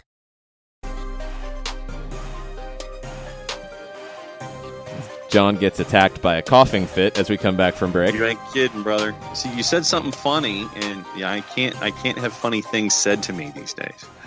All the good jokes are during the breaks. Let's get back into an Overreaction Monday timeline. Tony Maupin chimed in, and this is in the chat function if you're listening on Spreaker.com, and I believe on the app as well. Something we're trying to incorporate a little bit more. It took me a minute to figure out where to find these things, so sorry if you've sent messages through in the past and I wasn't seeing them. Now I am. But Tony asked, morning guys, I was watching the ATL UTD2 game on Friday night and wondering if I was seeing the same total football tactics being worked on there. Could it be that the twos get it worked out before the ones? The twos haven't played as many games, so that group doesn't have the same fatigue level, which helps. The complicated thing about it is that the twos also don't generally know who they're going to have until maybe game day or the day before. At least they'll have an idea of what the overall Giant squad could look like before you get down to an 18. For example, on Friday night, Gordon Wild played left back. That was unexpected. That was not what we expected to see when we showed up at the building in Kennesaw State. So he grew into it. I thought he struggled at first position-wise in a big way, playing as a left back in a four-man back line, as a converted attacker who was learning how to play as a wing back. I thought he grew into it, but he was way out of position early on. John Gallagher played right back in this four-man back line, and I thought looked pretty good. I thought he was the man of the match for Atlanta. And he's a player that, if you're looking at right back depth and you're worried about not having anybody as a traditional right back beyond Franco Escobar, I think John Gallagher will be forcing his way into that consideration. I think he's a better defender than Julian Gressel in that role. And I did not expect to say that when John Gallagher came here as a forward from Notre Dame and played very well on the wing early last season for Atlanta United too, and has turned into a right back, right wing back. I think he's a better natural defender than Julian. And it's not knocking Julian. I think Julian's better going forward, but Gallagher has shown, I think, a savviness defensively that I didn't expect. Yeah. And, you see there's an intelligence there and a presence where you see Gallagher thinking in three dimensions, and you can see him thinking two moves ahead of where he currently is in these situations. And so if it's defensively, it's okay. If I proceed in this manner, then I can do this, and this, and create an offensive opportunity. And so you can, from our perspective, there are times when I'm looking at it and you can see that John Gallagher is setting something up in his brain where he's thinking two or three moves ahead to turn things around and get an opportunity going forward for the Stripes. And I forget who it was who was asking us about just saying Stripes when it came to ATO UTD2, but no, that's just what we came up with because because they initially had more stripes on their kit than Atlanta United, so we just called them Stripes. It's common with teams that wear stripes to call them the Stripes, Rayados. I mean, that's what it is. What was it that they used on Univision Deportes in an ad last year? I believe it was Cinco Franjas. It was just a different word for stripes. Look, it's calling them the five stripes or the stripes or whatever. It's all different things that are all, I think, work. I know a lot of people have an issue with ATLUTD2 and spelling it out. We're not trying to be difficult about that. The name of the team is actually ATLUTD2. It's on the badge. It's not officially Atlanta United 2. Now, I do think our friends at USL Productions are helping us out a little bit with the graphics and saying Atlanta United 2. So we're saying that a lot more this year. Because in the run of play, hitting an ATL UTD2 very fast, I've tripped over it many times. Yeah, many times. So, ATL blah blah blah blah blah blah blah. Yeah, and so that's why when we'll say Stripes as an alternate, that way you're not saying the same thing over and over and over again. Yes, I know that there's a branding element there, but what it also does is it prevents you from having your blah blah blah blah blah moment. The twos kind of work too. I think the twos is more informal, though. I don't know how, it's not official at all. I feel like it's a little more insider. Conversational. Yeah, a little more conversational. I don't know if I'd use it as official phrasing, but I've used that a lot more too. So anyway, they're all the stripes, no matter how many they have on their shirt. And they're also the five stripes because that's in the badge. They're both. It's okay. Mm-hmm. I think it's all so good. you're dealing with 12 stripes, whether you're talking crest and kit, and so it's just stripes and Atlanta United 2 in the graphic and ATO UTD 2 in a reference. And the logo, ATL UTD2 and Yes, the logo. and the logo, yes. So all over the place. It's good times. Choice D, all of the above. Yes. Jill Robbins on Twitter. Props to the supporter section. They kept up the spirit and good variety of chants, not just the usual rehashed ones. And FSS mics pick up some nice enhancements, subtleties that I don't hear live in the stadium. I pay attention to nuances like that. Yeah. It's funny. It's funny to hear the differences between ESPN national micing a crowd, FS1 national micing a crowd, and then the local broadcasts that some are really good at it, some aren't. I think Fox Sports South does a really good job with it compared to a lot of the other games I watched Saturday around the league. And not just because of the number of people in the crowd, but the crowd sounded great in the clips I've seen from FSS last night. The term that I saw on our timeline was greasy, and that was meant in a positive way. Okay. Yeah. It was meant in a positive way. But yeah, I think that when you have that local knowledge, then what you're going to do as the local production team is you're going to accentuate that local knowledge. And what that means is making sure that your audio is available from the supporters section. It's available where you can pick up the crowd outside the supporters section because you know it's going to be a packed house of 43 and change. And so it's just to put it to local knowledge. And I think that Fox has a certain way of doing things, whether it's national or regional Sportsnet. That's just their way of doing things. They like to, I mean, I'll give you the example of when they're in their NASCAR coverage and they lay out and give you the crank it up. What they've done is made sure that the native audio to their product is exposed so you can sense it if you're not there. So I think that that's a part of the Fox fabric, whether you're talking national or regional. And then there are other things to consider too. I mean, budgetary concerns are a part of it also. But honestly, you listen to the Fox product, they're big on that sound. They're big on the audio of the event itself, so you can be, quote unquote, at the event if you're just watching it on a big screen or a tablet or whatever device we're talking about. So they should steal the EA Sports if it's in the game phrasing? If it's in the game, we got you covered. Yeah. They could steal that. They could do a partnership. Got your It'd be back. all good. Yeah, it'd be all good. Malpin Joe, and I believe this might be Tony who chimed in on the app. My son and I kept commenting on their sloppy passing and first touches last night. Could it be that in this new style of play and with opponents playing more compact that we need to work on that more than we did when the play was more wide open? I think we'll have a better sense after the team gets some rest. I chalked up some of the sloppy passing and some of the unforced errors that Frank DeBoer talked about after the match to tired legs. I thought Eric Remedi really struggled last night, especially late in possession, just could not complete passes. Miles had a poor pass late, gave it away. You had some of that. Let's see when they're rested how the passing looks. One thing early on that was frustrating for me yesterday was a lot of indecision, and we've seen that at different points before. It gets back to playing faster, and is that down to fatigue? Is it mental fatigue? Is it what Malpin Joe's getting at on Twitter?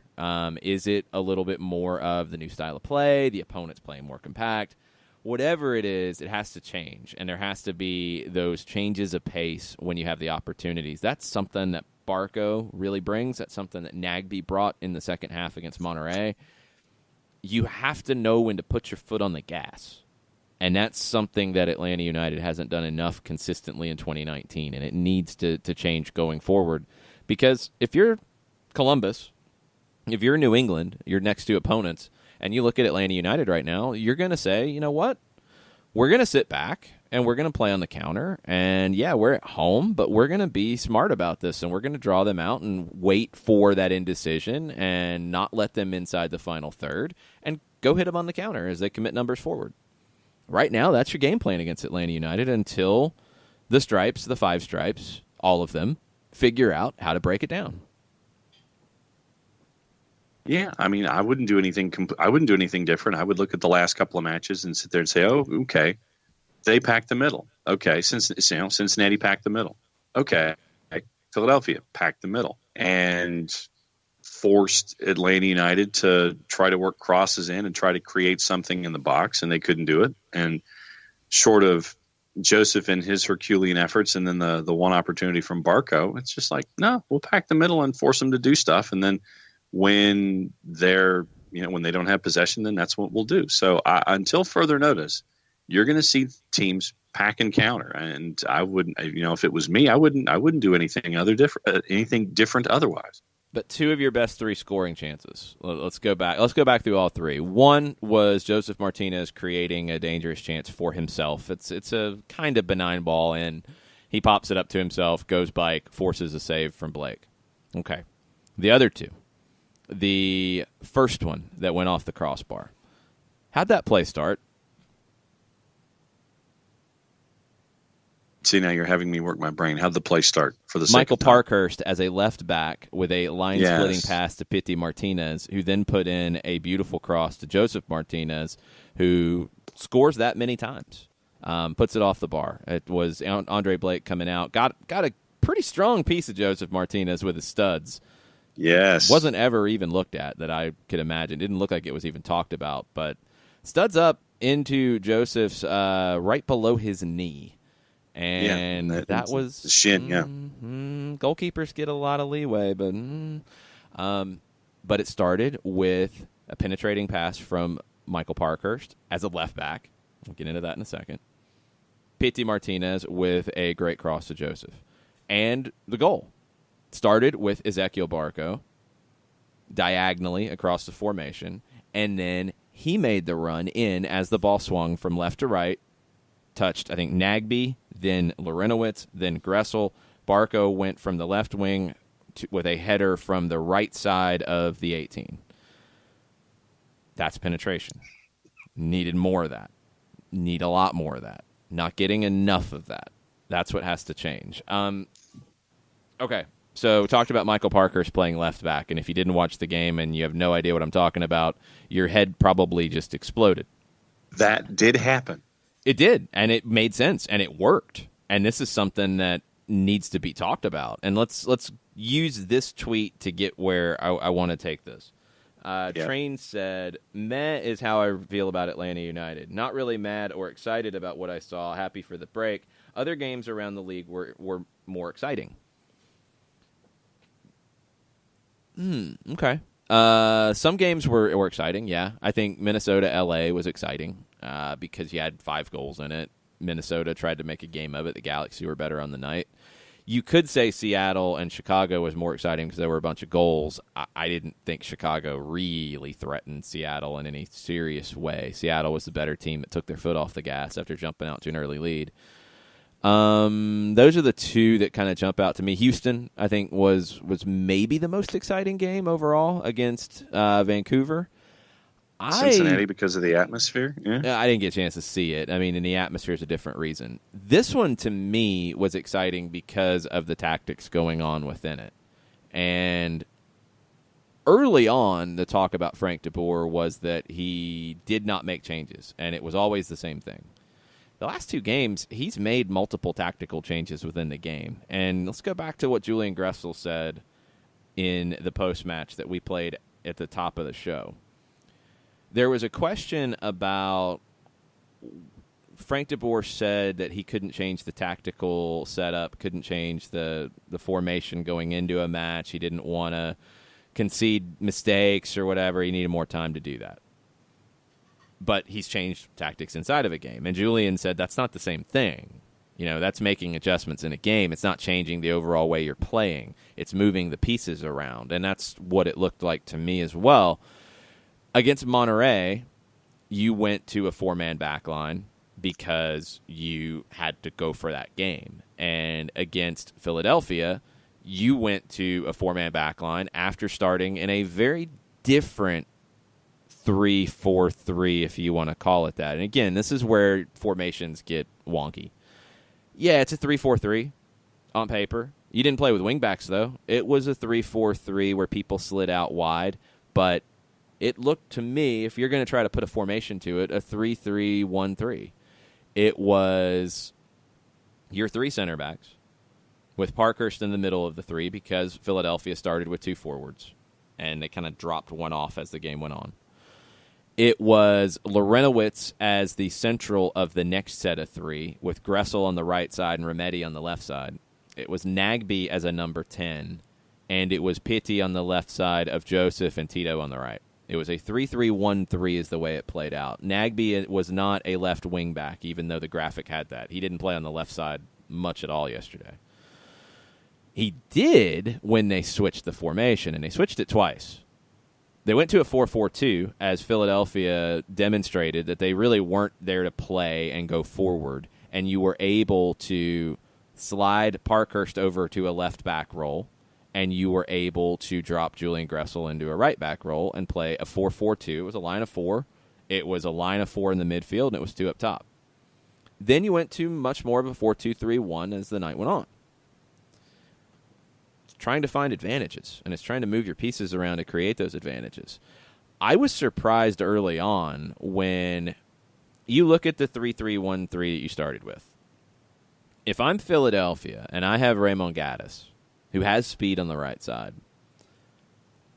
even though I've been incredibly left side dominant, and this goes into why DeBoer started the way he did, Kai Wagner led the team in touches against Kansas City, led the team in passes against Toronto.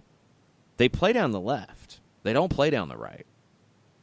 So that's why you could get away with your more left-sided players at different points in the match being Eric Remedi and Michael Parkhurst, because they weren't attacking down that side. But if I'm Philadelphia and I see this, I'm going to try to figure out how to attack down that side and make them change. They didn't really do it. Parkhurst from left back started the play that had the shot go off the crossbar. Parkhurst there wasn't a problem with him at left back. This is where you get into people get frustrated because they see players in different positions than you expect them to be in and yelling rabble, rabble, rabble. Did Parkhurst get beat at left back ever? Nope. Did Philadelphia challenge him at left back? Not really. No. Then it worked. You created a chance out of it. Needed to do more, but it worked. And then when it was time, you brought on a player to play left back in Breck Shea. And there was a really negative reaction to that sub, and I don't understand why. Anyway, you moved the pieces around multiple times. That is the opposite of not being flexible, you know? It's not the same, though, as playing different tactics and a different philosophy. That's where your differences between formation and match tactics and philosophy break down. You have a way you play. Number one, you're going to control possession. That is your number one thing here. You're going to control possession to control the match. Would you say, John, and I've seen this tweeted in different ways, would you say Atlanta United was outplayed yesterday? No. I wouldn't either. And I've seen that make the rounds, and I don't know how you're defining it. Would you say they were outplayed against Cincinnati? No. I wouldn't either. Would you say they were outplayed on Wednesday against Monterey? Nope. I wouldn't either. Would you say they were outplayed in D.C.? No. More, I think it's closer, but yeah, and that's why I was kind of no. Yeah, I was leaning into it. Would you say they were outplayed at Monterey? At Monterey in the first, well, see, that's a split decision there. I would agree because if in the first 65, I'm saying no. In the final 25, I'm saying yes, and it's because you sat on substitutions when the momentum of the game changed. I would agree. I think in Monterey, the game swung multiple times. First half was pretty even. Monterey took it early in the second. Atlanta bounced back. Then Monterey closed it out. So as a whole, okay, I can go there. And I think, yeah, I'm with you. I think the substitutions were part of it. You obviously weren't outplayed in the second leg of Herediano. Did you feel like you were outplayed in the first leg in Herediano? I'm leaning into a no. I mean, there are points where you could sit there and say yeah, but then there are other points where you sit there and say no because it was. I don't think you were set outplayed. piece I think you were sloppy. Yeah, I mean, because there was the set piece where you had the back post, and you're trying to find yourself at points. So I would say, leaning into. I would do another leaning no. How about that? Now, Percy Herrera has a good point. It says they weren't outplayed because we dominated possession. That's not a good thing. It's not a bad thing, though. And that's part of the difference here. So I don't feel like Philadelphia threatened you where you were at risk of losing this game. You made a mistake and conceded a goal. You gave up the ball in your own half, and it turned into a deflected goal. Outside of that, Philadelphia had some chances off of turnovers, off of mistakes. Outplayed, to me, is who played better in the match. And I don't think there's any way you can say that Philadelphia outplayed Atlanta here. Cincinnati outplaying Atlanta. Monterey outplaying Atlanta in the second leg. I don't think those are the case. That's part of the building blocks, in my opinion, of getting where Frank DeBoer wants this team to be. You want to control matches. I think they're getting there. Now, okay, you're controlling matches. You have to eliminate mistakes. Yes. You have to create more chances to put games away. That's the next wave. If you're going to control the match, that's great. But if you're not putting games away, you're at risk for a mistake to hurt you. What did Jose Mourinho do when his mindset completely changed? And I'm not saying it's a good thing that it changed, but what did Jose Mourinho discuss when that changed? He went from a guy who was at Barcelona, was under Bobby Robson, went to Chelsea, had one of the highest scoring teams in Premier League history at Chelsea, to how he is viewed now as one of the most negative defensive managers out there. And some of the comments that he said was, look, if we don't have the ball, we can't make that turnover that hurts us. Now, I don't like to hear that sort of thing at all. I don't want to see a team play that way. He's not wrong in what he said. No. Mm-mm. If you have a lot of the ball, you have to be good with it in two different ways. You have to be good with it in not having the turnover like the one that led to the Aronson goal, and you have to create goals with it to put games away. Those are two things that have to happen. Right now, you have the building blocks of we're going to control possession, we're going to control matches. Now you have to win matches. And that's the next step, and that's what's not there yet. Well, what was it that Woody Hayes said when you pass the football? 2 of the 3 things that happen when you pass are bad. Yeah, that's why he ran so much. Exactly. Yeah. Now, I think teams that want to dominate possession have a certain arrogance about them. We're better than you. We're going to have the ball. We're good with the ball. We believe in ourselves with the ball, and we're going to hurt you with the ball. I think that's the better approach. That's the type of soccer that I would aspire to. I think the opposite is coming from a position of weakness, in my opinion. We don't want the ball. We're not good with the ball. We're afraid of what we might do with the ball. We don't want it. I don't think this club's going to be built that way. I don't think they're ever truly going to play that way over an extended period of time. Now, the postseason run that led you to MLS Cup, you leaned that way a little bit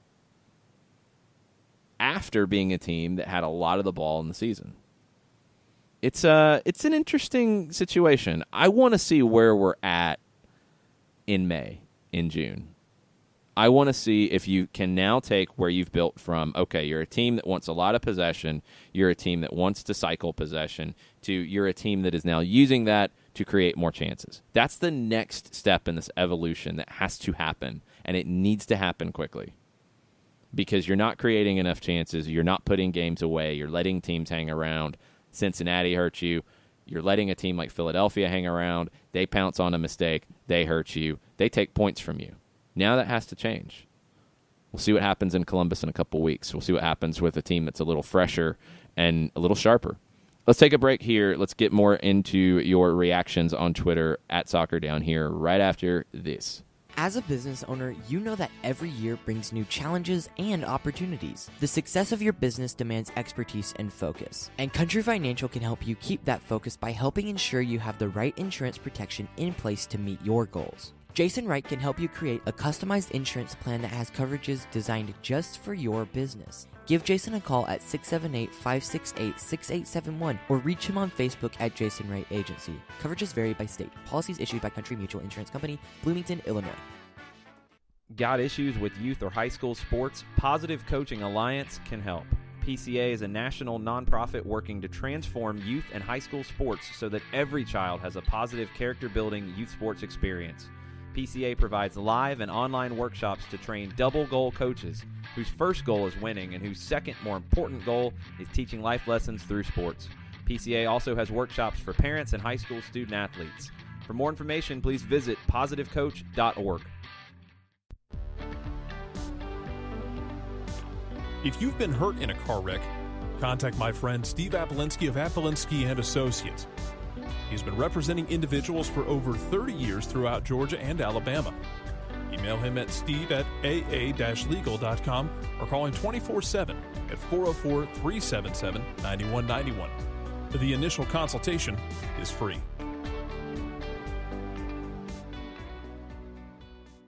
I adopted Bento in 2010 from a shelter.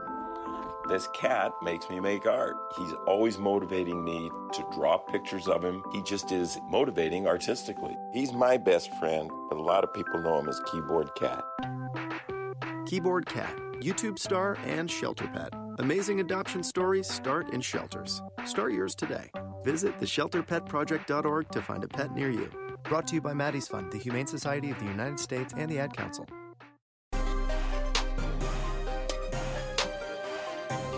Welcome back. Soccer Down Here, March 18th, Overreaction Monday. The Swixter chimes in with these numbers. 71% possession, 12 shots. Atlanta United created a shot, not necessarily on goal, once every 5 minutes of possession. 5 minutes of cycling the ball around between shots. 2018 average was 52% possession, 14 shots per game. About one shot every 3 minutes. And it's about what you do with that possession. 100%. Possession is not creating chances necessarily. You see teams, and I think Barcelona fell into this later in Pep's run there, of using possession as a defensive tactic. It was basically just keep away. You weren't really creating much. You'd turn it on when you wanted to, but you also just pass the ball around to defend. That can happen too. I think Atlanta is still building the blocks, the foundation of we're going to be a possession-oriented team. Now we have to get to we're a possession-oriented team that creates chances in a more frequent rate. Because right now it's not there. It's just not there enough. I mean, 5 minutes per shot. 12 shots total. It needs to be better. It needs to be better. No doubt. And we were going down the Mourinho rabbit hole, and I finally found their 2014-15 roster. And I'm sitting here and looking at it, and I'm going, okay, well, there's talent here. And to your point, I think, you got a 37-year-old Drogba, but you had Diego Costa up top. You had Willian, Cuadrado, Matic, John Obi Mikel, Hazard, Oscar, Ramirez, Cesc Fabregas. And then at the back, you had Ivanovic, Zuma, Cahill, Terry, Azpilicueta, and then Cech and Courtois. So you don't have trust in that is intriguing at the very least. Yeah, it's a different approach, and I'm going to lean more to a team that wants possession, but I'm also going to want them to create chances. And I think that's where most of the fan base is right now. Lots of different reactions on Twitter. Emery Russell, so much of our squad is clearly exhausted from this run of games. Has the play been excellent? Of course not. Let's hold our judgment until after we are rested and back to a normal schedule. Fourcard Ahmed's kind of along those same lines as well. I'm definitely seeing improvements each game. Frankly, I'd rather struggle now and be a well-oiled machine in September, October. Everyone just needs to relax and enjoy this team getting better together. Greater days are ahead. There's a balance, I think, as there generally is in life, about being frustrated about this and wanting to see more. There's nothing wrong with that. I think some of the hyperbole about that is not productive, but everybody wants this team to win every match. That's good. There's nothing wrong with that. So I wouldn't say relax, but also understand, I think, what's going on a little bit. It's a lot of games in a short period of time. It's a new manager. It's a new key player that is not comfortable yet. And there are lots of things that are not where you would expect them to be later in the season. Now, if they're still here later in the season, that's a problem. Right now, I think it's a little more understandable. Do it now, figure it out now, because to the point, you don't want this to be the situation, as Fourcard Ahmed says. You don't want this to be the deal in September and October for the stretch run. You figure out all your stuff now, so that way everything's cool when you need it for the home stretch to improve your playoff position and figure out where things are in the East. And the East right now is the hashtag gaggle. I mean, we're only 3 matches in, but no one is really setting themselves apart from everybody else. You look at DC and what they're doing. Obviously, offensively, they're doing some things, but there's plenty of time. You've only played 10% of your season, and that means that 90% of it's left, and it's what you do with that 90 and what you do with this time off, obviously leading toward Columbus and then leading toward New England, even more so. But there's plenty of stuff to work on, but there's also time to do it now that you've gotten past this first crush of the schedule. All right, we're going to leave this one to marinate over our final break. One of you, Johns without an H, J Nams. So many Johns without H's in this SDH group. There's a bunch of y'all. John says, when you look at results around the league, the lack of goals is concerning. Last night reminded me of how we looked when Miggy was injured, when it was all possession with no end product. Hopefully the break gives the guys time to recover and figure out who steps up in the final third. Let that one marinate a bit. We'll take our final break here, and we'll be back to close everything up after this. Today's show is presented by Appolinsky & Associates, personal injury lawyers with over 30 years of experience, supporters of Atlanta United, Faction, and Inter-Atlanta Youth Football Club. If you've been hurt in a wreck, contact Steve today at steve@aa-legal.com or call in 24/7 at 404-377-9191. The initial consultation is free. A ranger station. I'd like to report a bear hug. Okay. I put out my campfire and Smokey Bear hugged me. So you drowned the fire, you stirred it, drowned it again, and felt that it was cold? Uh-huh. Yep, he's just letting you know you did good. Bear hug from Smokey Bear. Status update. I'm gonna let you go now. There are many ways to start a fire, but one sure way to put it out.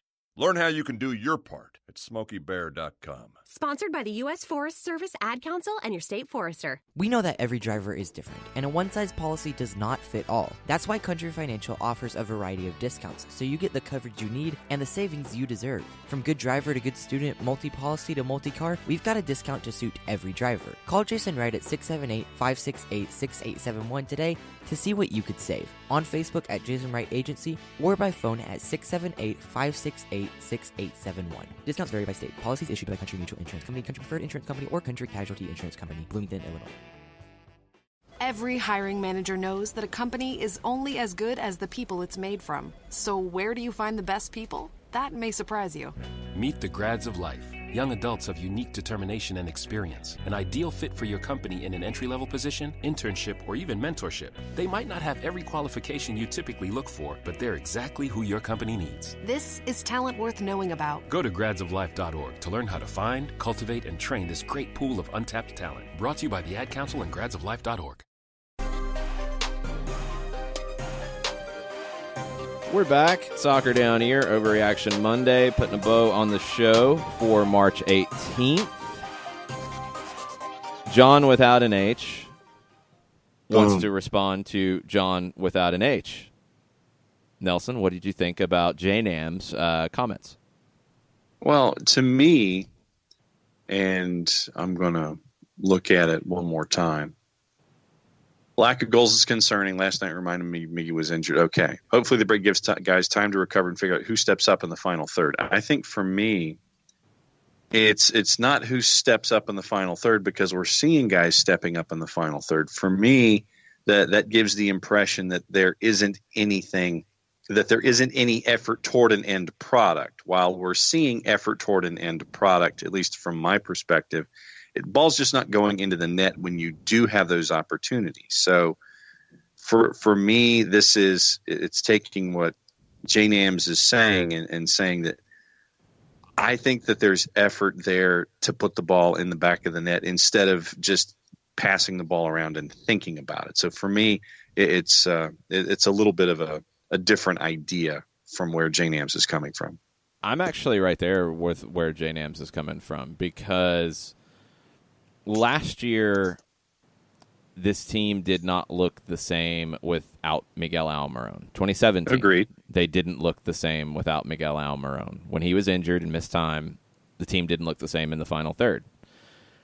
They don't look like they did with Miguel Almiron right now in the final third. He's not here. He's not coming back. So you have to figure out how to play in the final third. And I totally get what he's saying with who steps up in the final third. Who is going to be that guy that the team turns to? Who is going to be that guy that makes everything okay in the final third? I don't think they figured that out yet. And I think it's Ezequiel Barco. Yeah. I do. And a lot of people are going to argue with that. I think it is. I think he is the one that is most comfortable in that role. There's been a lot of talk about playing Pity Martinez as a 10. He played some as a 10 at River Plate. He played more often on the wing. Barco has played more often on the wing as well.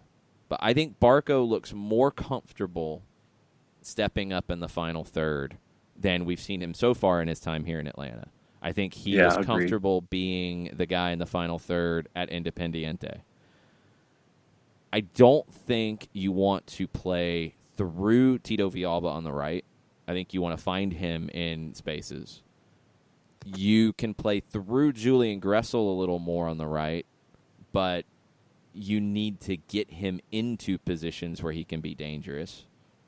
I think it's the same with Pity Martinez. You want to get him into positions where he can be dangerous. I think the guy who can facilitate it, and honestly, I think it's the guys who can facilitate it in two different ways, are Darlington Nagbe and Ezequiel Barco. Right. I think when those two guys, and more of Barco in the final third, more of Nagbe in the lead up to the final third, I think those are your two guys to lean on and to step up and create those opportunities for Pity, Joseph, Tito, Julian, whoever. I think that is going to be what helps this team play better. And I think part of what makes that happen is Franco Escobar's return it right back, and you look at a 4-3-3. And there's going to be then questions about the lineup and what it looks like. It's going to have a lot of moving parts in it. But I do think it's Barco who ends up being that guy. And I want to see, last night, that was maybe my biggest frustration about the ending of the match was Barco came on, brought you a spark, got you back in the match, and then you didn't force the play through him as much as you needed to. Look back at the second half against DC United. You're chasing that game. You forced the play through Pity Martinez. You played to him a lot of passes to Pity in his time in that game in about 30 minutes. Not as many to Barco in his time. Now, different personalities, different pressures, different reactions. I really think if you play more through Barco, you're going to unlock some of these things in the final third. You're not creating enough chances. You're just not. You're not finishing the chances you're creating either. But last night, 2 shots on goal, 1 off the crossbar. That's not enough with that much possession. It's just not. Nope.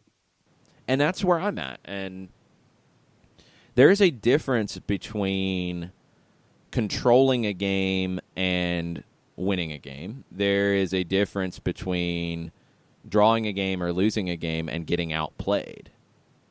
Those are not all the same things. I think Atlanta United is controlling games. I don't think they're getting outplayed right now. But they're not putting games away. Nope. And that's the part you can't do. If you're going to control it, you need to end it. You're not ending it right now.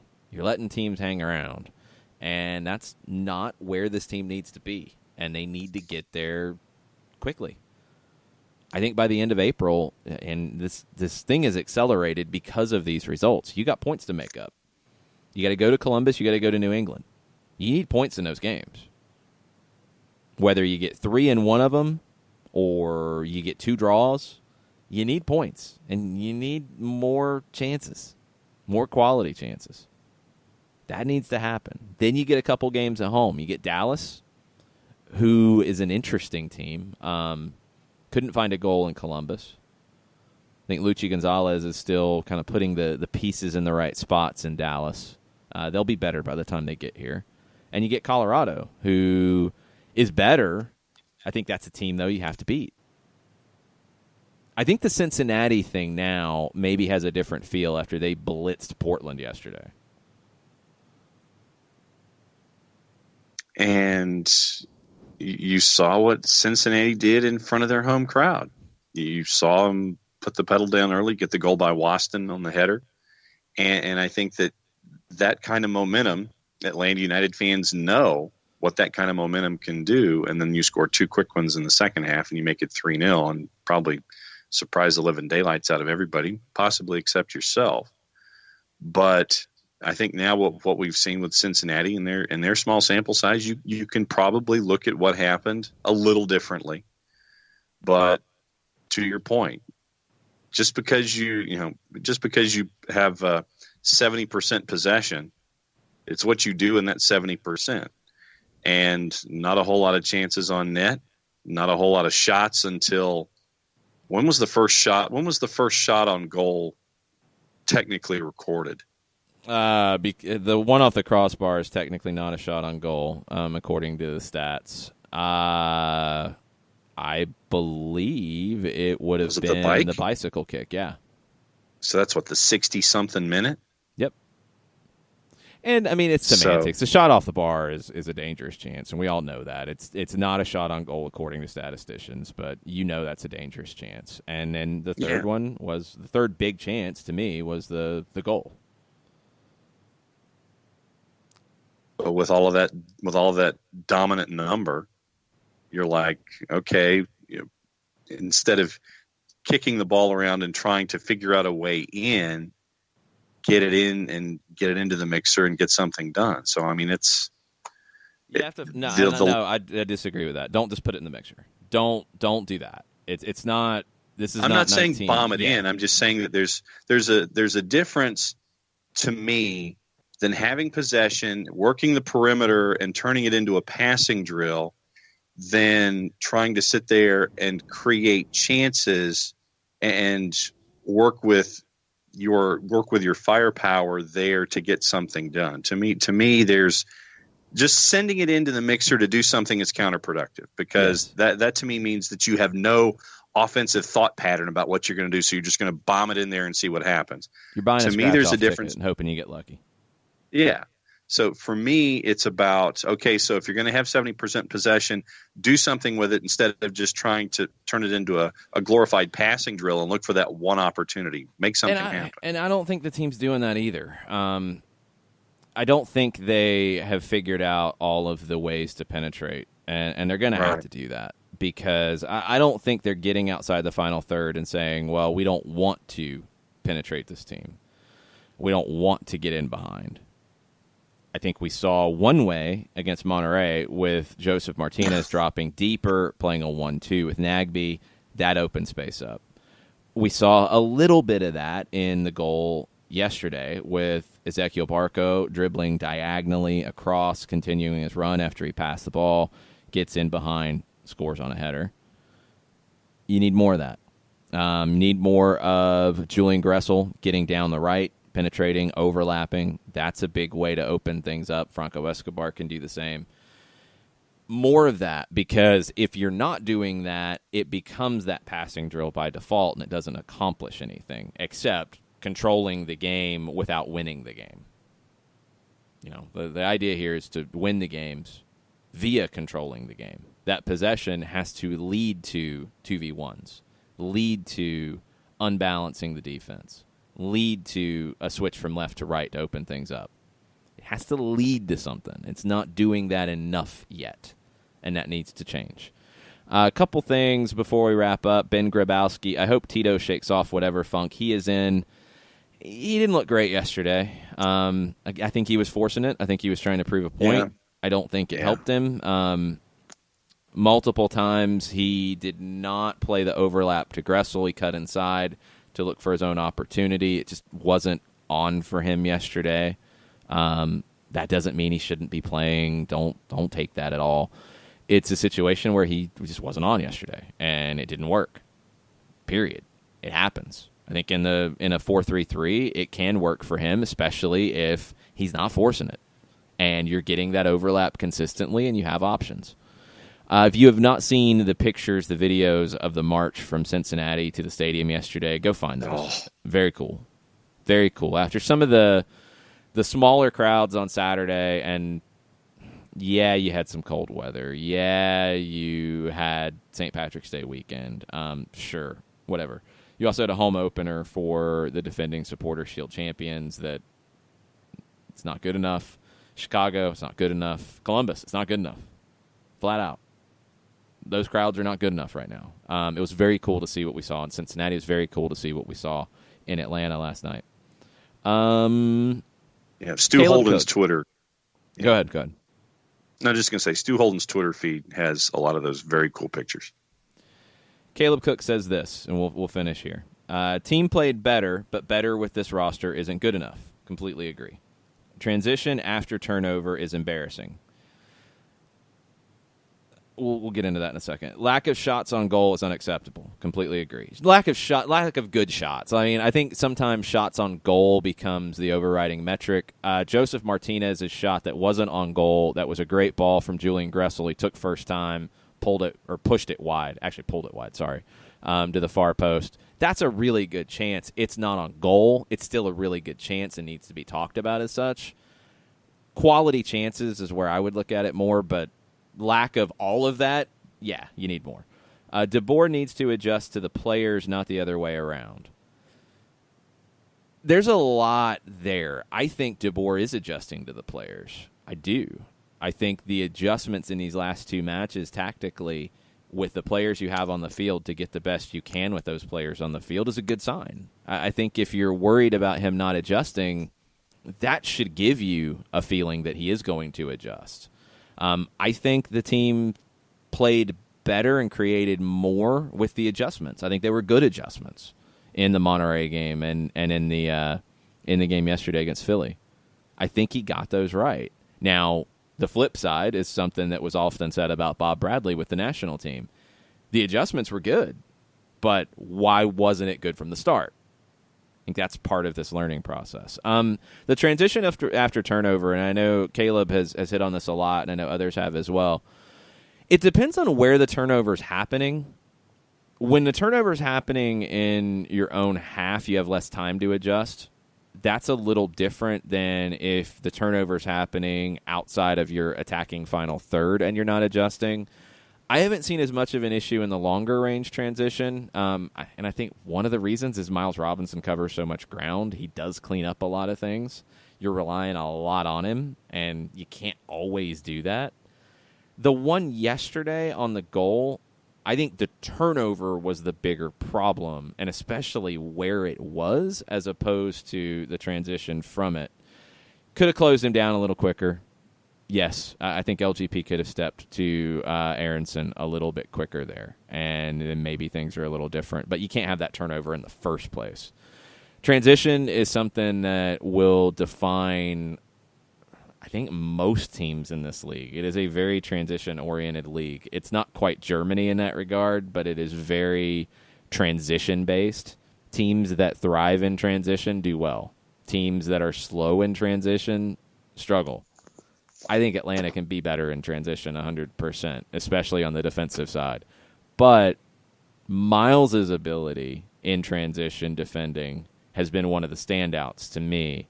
You need a little more of that, and that's where I think more work in different tactical shapes, different formations, different people in different spots will help you adjust to that a little bit more, because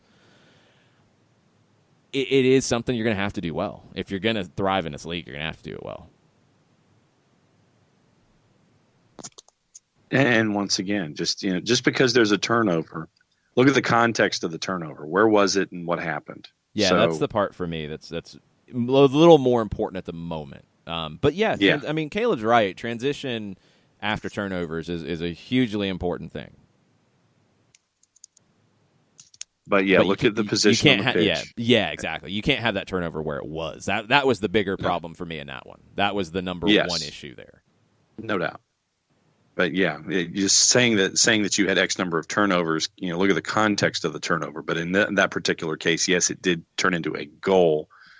But you look at goal scoring opportunities, and then just turnovers for the sake of having a turnover on a stat sheet. There's context. Yeah, and that's not new, honestly. I mean, no, this was something that I've been banging on for 2 years, because if you're going to commit numbers forward in a bigger sense, and Frank DeBoer is consistent with Tata Martino in that, you want to commit numbers forward, you want to get bodies forward, you want to have more people in the attacking half and in the final third to create more chances. That part's consistent. When you do that, you're going to be exposed. And you can't turn the ball over in spots where you're going to get exposed, period. Then when you do, you have to transition. And when you don't have the bodies to do it, it's going to be harder to transition, and you have to get it even more perfect. And there's been times this season that's been an issue. I think yesterday was better, partially due to Philly and partially due to, I think, Miles Robinson being ridiculous. But you did have a turnover that led to a goal. For me, it's in this one, it's more about where the turnover was. But transition has to be better, because you're going to play on the edge of getting bodies forward. Anytime you do that, you have to handle transitions to a T. And this team's not perfect with that yet. That's another thing that has to improve. I think that's a pretty productive Overreaction Monday. And I think John's out of gas. More Zyrtec, right? Yeah. Well, actually, aren't you supposed to only take one a day? How many have you been taking a day? One. Okay. But I mean, I don't do the Zyrtec. So I read this particular bottle, and I think it said one a day. I might have to get my glasses out, but I honestly thought it said only take one a day as opposed to one every 4 hours. But in addition to the steroids, I was about to say, what else are you taking? Yeah, the steroids, the Mucinex, the Zyrtec Chaser. Then there are other things that are cough suppressants, and so that's where the Robitussin comes into play, and other things to work on neurology and neuropathy inside my person. Yeah, I'm taking about 27 pills a day right now, and have for the past week. Yeah, well, go. Not recommended. No, don't do that. Go take more, and hopefully you're feeling better. Hopefully everybody's feeling a little bit better. I know it's been going around with all of the sinuses and allergies and such. We'll be back tomorrow for the normal show in the morning. We'll be back later today with Soccer Over There. Tweet out the start time in a little bit, and Soccer Over There is evolving into Soccer Everywhere, and we'll get into all kinds of soccer. We'll talk the Milan derby, because our buddy the Garlic Bread Warlord is not happy. Oh, fired up. We'll talk Defensa y Justicia in Argentina. Heartbreak. Falling at one of the last hurdles, and it was very sad. And we'll talk about all the other stuff going into an international break. We'll get into some of the national team stuff as well. So thanks, everybody, for listening this morning. We'll be back later with some Soccer Over There for y'all. Mucha plata. Mucha plata.